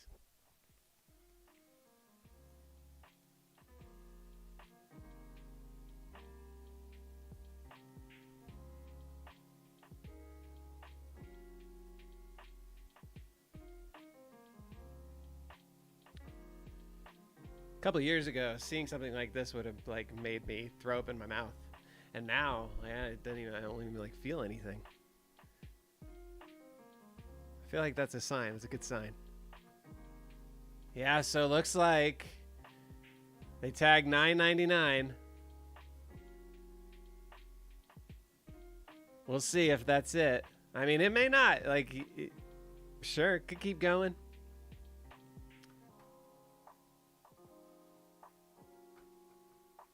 But I really doubt it.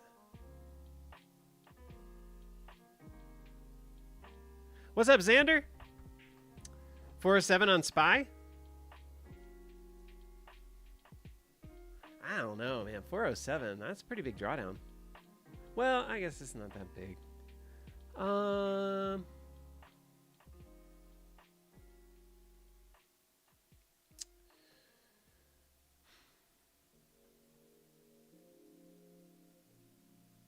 Yeah, I don't know.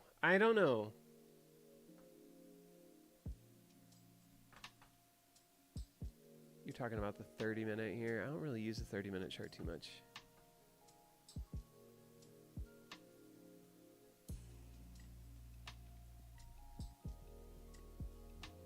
Made a new high.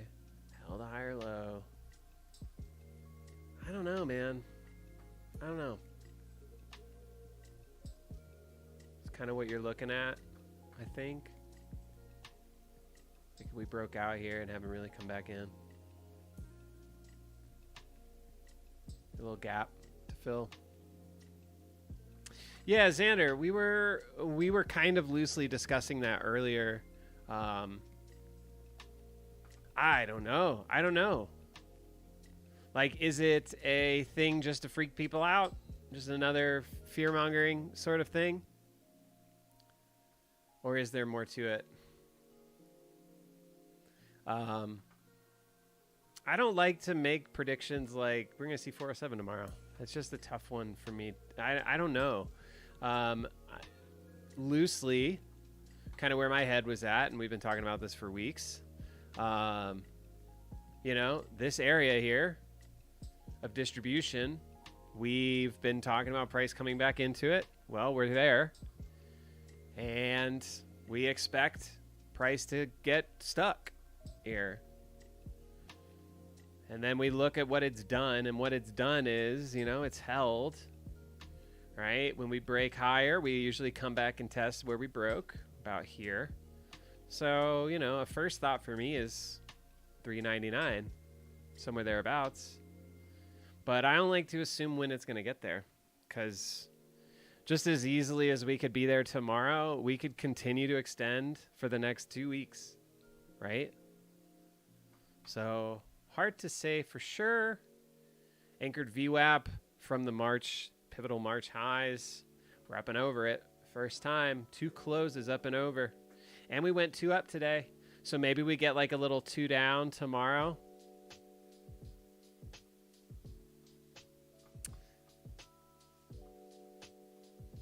But yeah, I mean, ultimately, I'm kind of looking in 2 areas right now. I'm looking for this to hold whenever we find our way back to it, 400. And then I'm kind of looking above in here. Anywhere in here, in this like 430, 435 area, I'm looking in there. Because I still think that most of your average folks are probably offsides on this trade. Meaning the short trade is still kind of like the go-to. It can't go higher. We're in a bear market. Things are terrible. Blah blah blah. You know? So with that frame of mind, that makes me think we could go higher. And probably will, if that's kind of where most average people are positioned.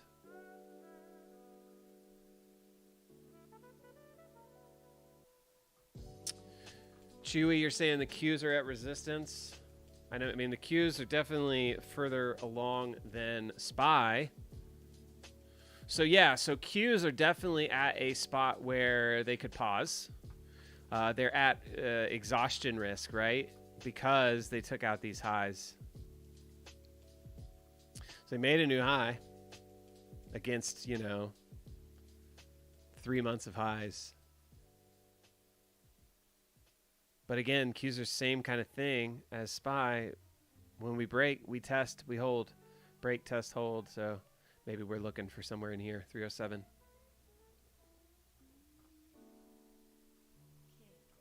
With the same kind of idea in mind as on SPY, kind of in here now, 337-ish, somewhere thereabouts. Anchored VWAP from those March highs, same look as SPY. Qs are just up and over and making new highs where SPY hasn't yet. Which to me, I think that means SPY could, and very likely will, make a new high relative to this one, 417. Stopped out on every swing today, Robert. Well, it depends on where you were long from. If you were long from somewhere down in here, then it's a reasonable place to get stopped out. Let's see, Apple. Well, Apple has absolutely been crushing. One of the strongest looking monthly charts that's out there. I mean, that's a monster. A little backfilling would not be surprising on Apple.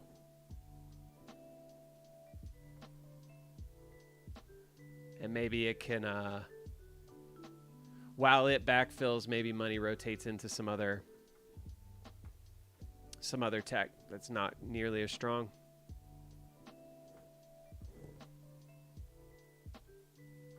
Snap back to 11.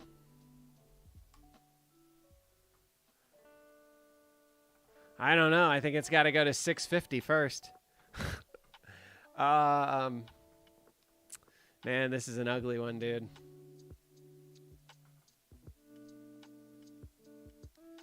So I'd be watching what they do when they get to this low.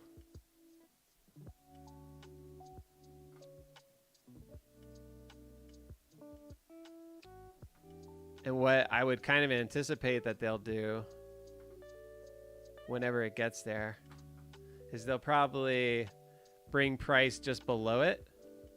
Because you've got a bunch of longs who are probably have stops just below. So I'd be looking for, on Snap, I'd be looking for a buy opportunity down here.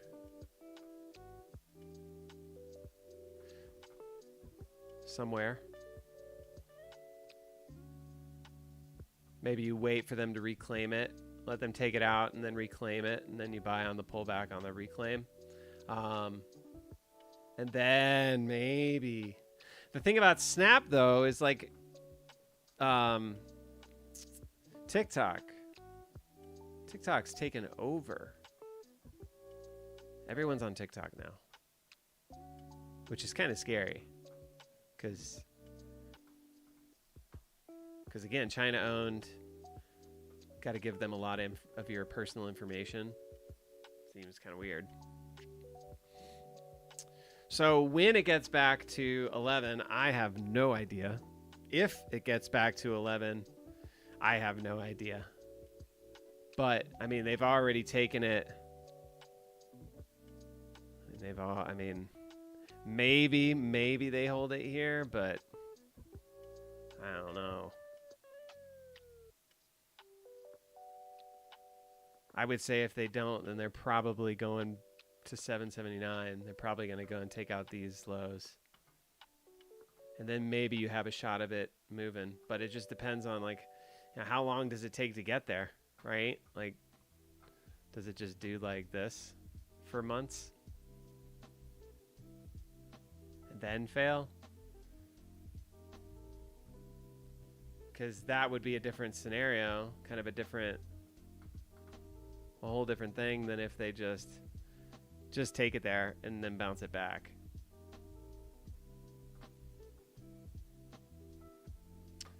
But doesn't look good, man. Doesn't look good.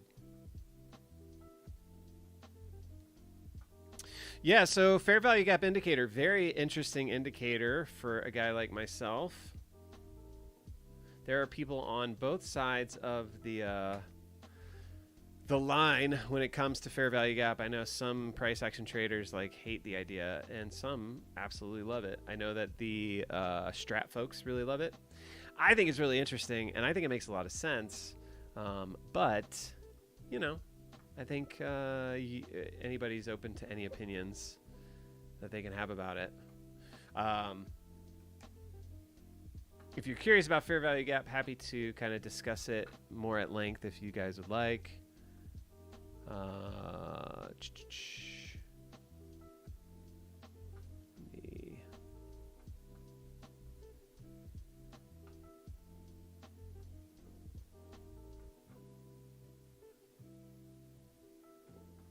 It's kind of naturally finding what I look for personally. Like if you guys notice, kind of where I'm looking at things is where price has kind of made a strong move, but then never really come back in.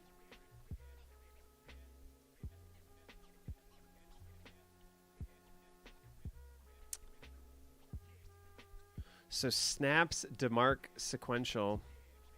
I don't really know too much about the demarc counts. I know that the new Theta Warrior pivot indicator uses a similar type of thing. I don't know exactly what it uses, but it's got like a sequential count, a 9 count. So it's at 7 right now. Hasn't thrown the buy signal for us on the daily yet. And just even if it does, even if it gets down to the 9, that does not necessarily mean that it's going to give us the signal.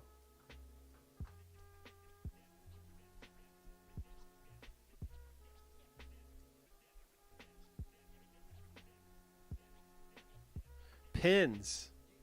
Pinterest. ER today. Whew. Pretty strong little move.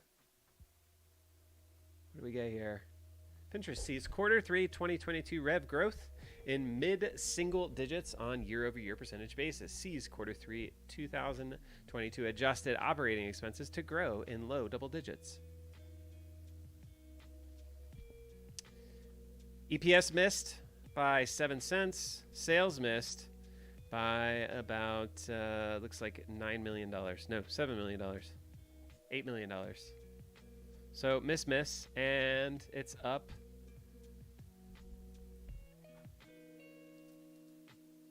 Quite a bit. $4 on 20, up 20% on a miss. How about that?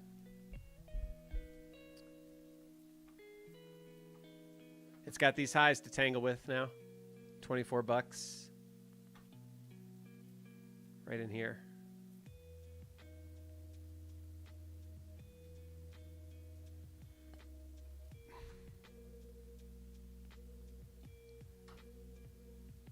As a, oh, excuse me, guys.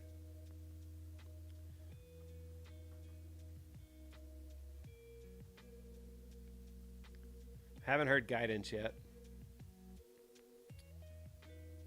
56% decrease over earnings of 25 cents per share from the same period of time last year. I mean, who's using Pinterest? I don't know. Housewives. No shade, but just saying, who's using it? I mean, it's, even with a good earnings reaction here, I don't know. Trying to come into those new highs. What's that name? What's the one that was $1,000? Hold on. Oh, we haven't talked. Isaiah, I'm sorry, man. I missed you on the AAL. Hopefully you're still here. We can talk about it. Let's look at AAL.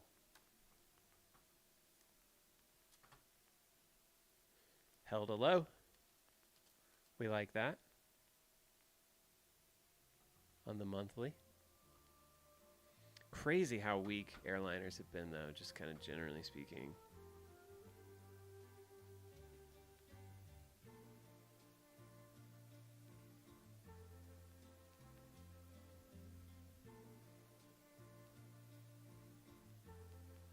Not a ton of room on this one. Maybe you got to move into 16. Maybe.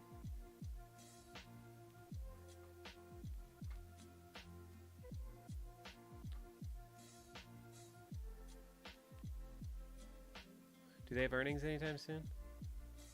Oh, they already had them 2 weeks ago.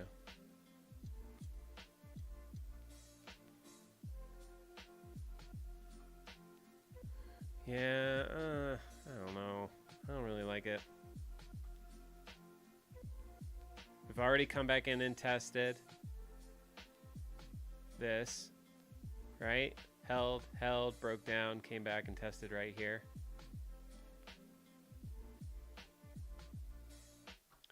And a lot of this other stuff has kind of been tested too. Same idea here, you know, they held it, broke down, came back and tested it here.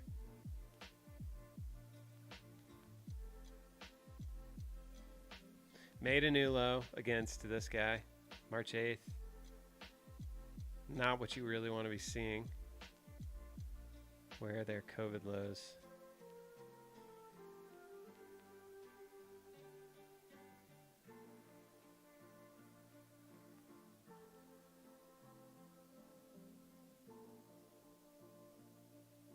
So this looks like an important area. Around 1070. You just see all those lows there where it held.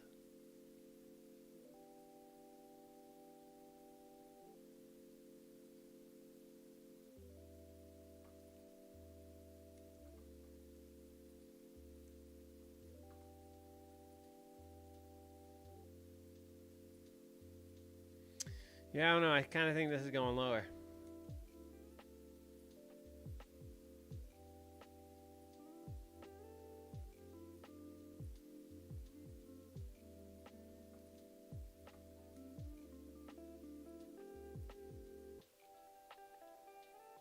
Don't know for sure, though. That was a tricky one. Oh, yeah, HKD. Where are we at now? $5,000. No, $742. Well, what do we say? Psychological 1,000? Looks like that price action is gone. I don't know what happened to it. But psychological was 1,000. I believe they hit $9.99. It's already trading $7.50 again. So some idiot who wanted to pay $1,000 for it is down 25% already. I'm not going to say that's the top, but it very, very well could have been.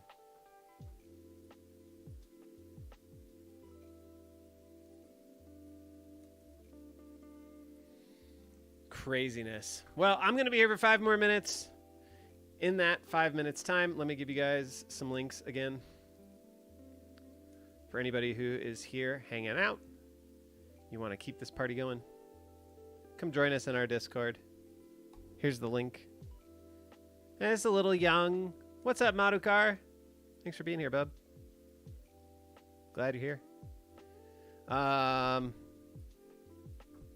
For anybody who is not currently a TrendSpider user, but is thinking about it, Maybe you want to be a TrendSpider user. Here's a 25% discount code for ya. Please take advantage of that. Okay, Dustin, real quick, we'll look at Netflix.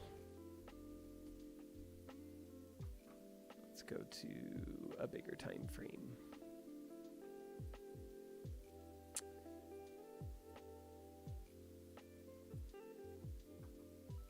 All right.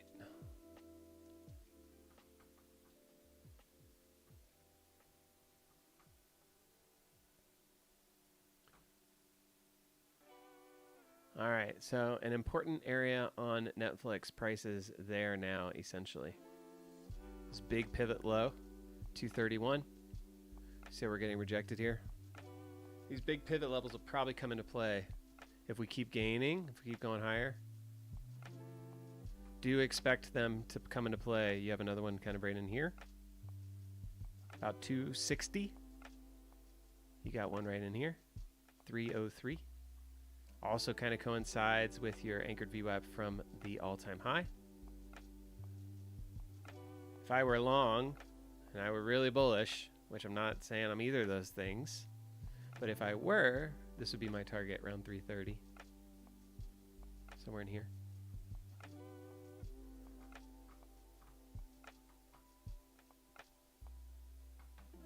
Could take a long time to get there.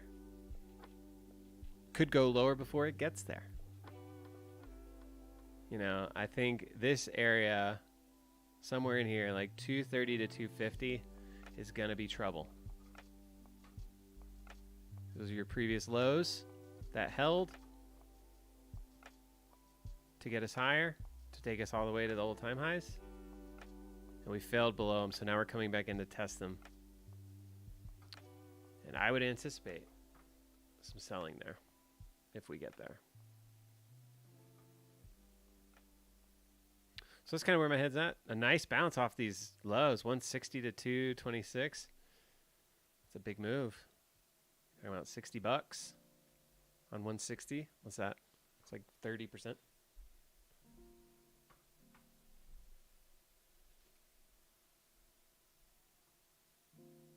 I still think this thing has levels to test lower, though. Whether or not it will, I don't know. But I always like to, whenever, so this is something to play around with. Whenever you have a chart that looks like this. So whenever you have a chart that looks like this, this thing was trading it in October 2012. This thing was trading $10.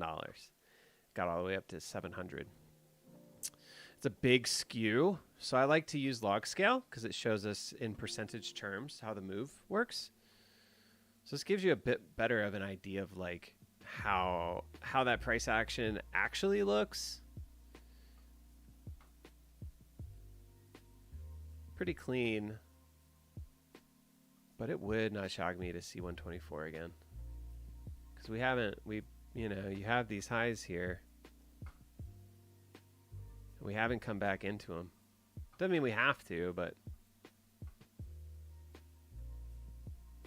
we tend to.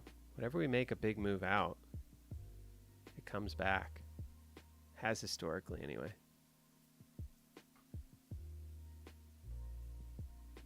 Just haven't seen it really come back there yet. So, yeah. This breaking below these lows is, to me, that's a pretty nasty warning shot. But it could gain them, you know. It could definitely gain them and go make some lower highs and then go lower. But I would expect a reaction somewhere in this area, 230 to 250. Maybe some sideways consolidation. You know, kind of see what it does when it gets there.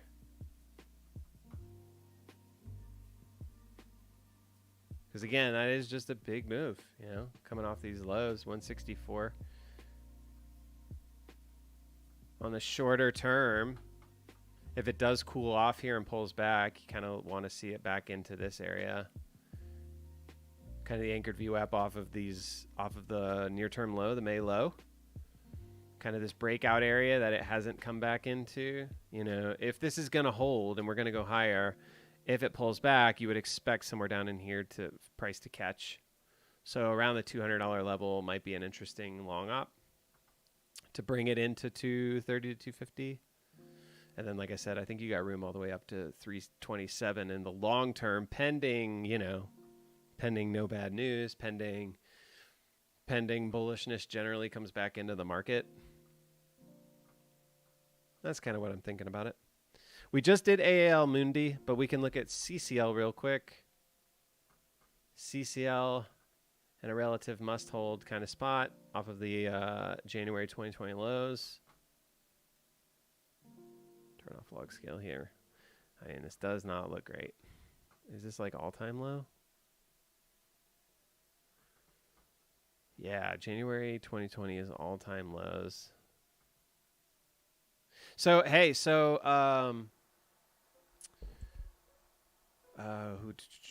asked about Dustin. This is kind of a similar thing to Netflix, right? You make this big gnarly high and then you have this big gnarly loss, right? You put in these nice lows here and then we bounce. And where did we bounce to? We bounced into lows, previous lows. So like, think about that with Netflix. I'm not saying that they're the same thing, but same kind of concept.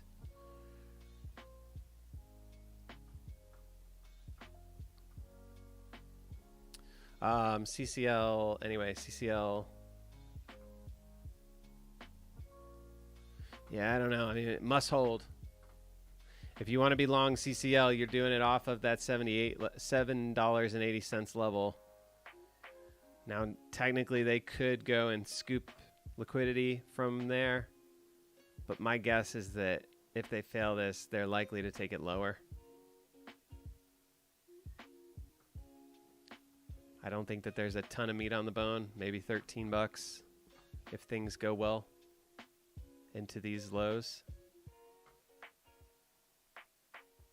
I guess $13 is some decent meat on the bone, isn't it? Off 9. It's almost like a 50% move. But I don't know. I guess it's not at all-time lows. Yeah, hard to say. But if you're long, I would just mind this April 2020 low. Break below that would not be the greatest thing in the world. Amazon, we talked about Amazon a little bit ago. Amazon coming into kind of an area that you'd expect it to find some resistance. Those previous lows that were support back in February and March are now acting as some resistance. So my thought on this would be a pullback to where we broke out from, right in here. I'd like to see a pullback into that 125 area for a long. It's kind of where my head would be at on it. Dustin, pull the Anchor VWAP, just right click on any candle and say create Alpha Trends Anchored VWAP. You can create an Anchored VWAP from any candle that way. Right click on it and create Anchored VWAP. Sure thing, Jay. Thanks for being here. Madhukar, Apple. We talked about Apple too.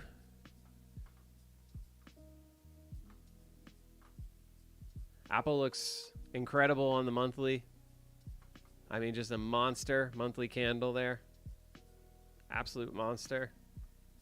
But certainly could pull back some. You know, it made a big move. 136 to 160, $30 on 130. That's like 25% in a month. So wouldn't be surprised to see it pull back. It kind of, when it gained these previous highs, it pulled back and extended again. So I might be looking for a buying opportunity on Apple somewhere in the 155 area. Something like that. Kind of, again, just looking for it to back test where it broke out from. Because everything else they've kind of done everything else. I guess you could say maybe they haven't really done this, but cross that bridge when we get to it. I'd be looking for an opportunity at 155 that would probably get negated somewhere around 151. NASCAR all out. HKD, not cheap. Promise. Not cheap. Is that everything? I think that's everything. Did I get everything? Yeah, I think that's everything. No problem, Madhukar. All right, y'all. Well, I'm going to dip out of here. Again, like I said, thank you for being here. As always, I do very much appreciate it. We very much appreciate it. We will be back again on Wednesday for these lives. But that said, we've got a lot more going on this week. On Tuesday, we've got a trade ideas Twitter space. Let me see if I can get the names. Sadie's sending them to me right now. Thank you, Sadie. I do appreciate it. I'll tell you guys who's going to be here with us on Tuesday. Tuesday night, 8 p.m. Eastern time on Twitter. We've got Ryan Riggs, we've got Karma Options, JPA Trades, and J Money Stonks. These guys are going to be giving us their trade ideas for the week. On Thursday, we're going to be doing another live charting show. I don't know who our guest is. Sadie is going to tell me, though. Fortune Options. So, Tuesday, we're on Twitter. 8 p.m. Eastern.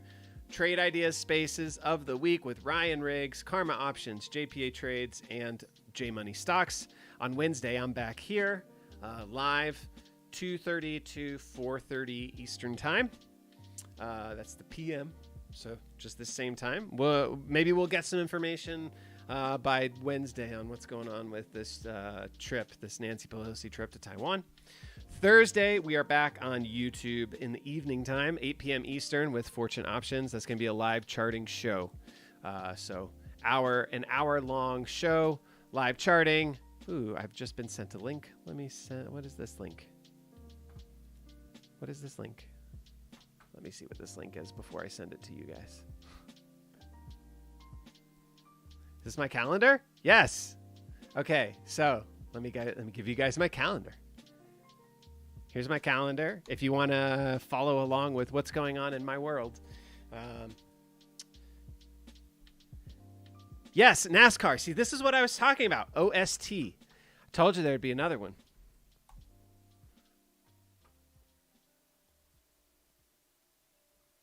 This is what I'm talking about. Is this thing like super shorted? This is the same type of deal. This is interesting. OST. I mean, we might buy a few just for the fun of it. Hold on. Let me I'm going to put in a little order here. I'm not buying many. I'm just going to buy a handful of them.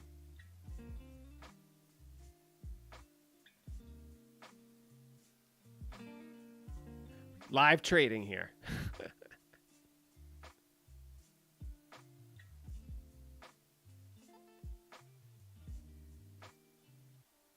Okay. Yeah, so that is it.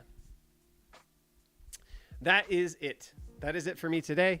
But again, like I said, please do join us the rest of the week. We've got events all week. I'm not sure if we're going to do Friday this week. We're kind of on the fence about the Friday show. But maybe you guys can give us some feedback on that. Do you like it? Do you enjoy it? Not many of y'all show up, so we're not sure if we want to do it or if we should do it. We should spend our time focusing on other things. I don't know. Anyway, yeah, join the Discord. Come hang out for the Twitter space. Come hang out on Wednesday with me for the last couple hours of the day. Come hang out on Thursday for the live charting show with Fortune Options. We're doing it all week. We're hanging out. We're having a good time. Thank you again for being here. NASCAR All Out, Robert Brush, Madukar, Jay, Mundi, Dustin. Who else? Joe Nobody, James, Chewy, Xander. So many familiar faces. Darko. Trader Dick. Who else? The whole gang. Francisco. Isaiah. Michael. Appreciate all of y'all being here. Disco Balls. Salvatore, the man with the best name in the whole group. Britsu. Yeah, I recognize all y'all's names pretty much. Tyler, Mr. Rogers. Yeah, thank you guys all for being here. Flex Zone, Orion, Cats Can't Swim, keep hustling. Joe, Yang Yang. I think that's everybody. Ashok. Yes, Ashok. Yeah, we really do appreciate you guys being here. Juan. So yeah, have a great rest of your day. I've signed off like 4 times already. So yeah, have a great rest of your day. Hopefully we'll see you tomorrow in the Twitter space or at one of these live streams for the rest of the week. We'll check you later. Bye.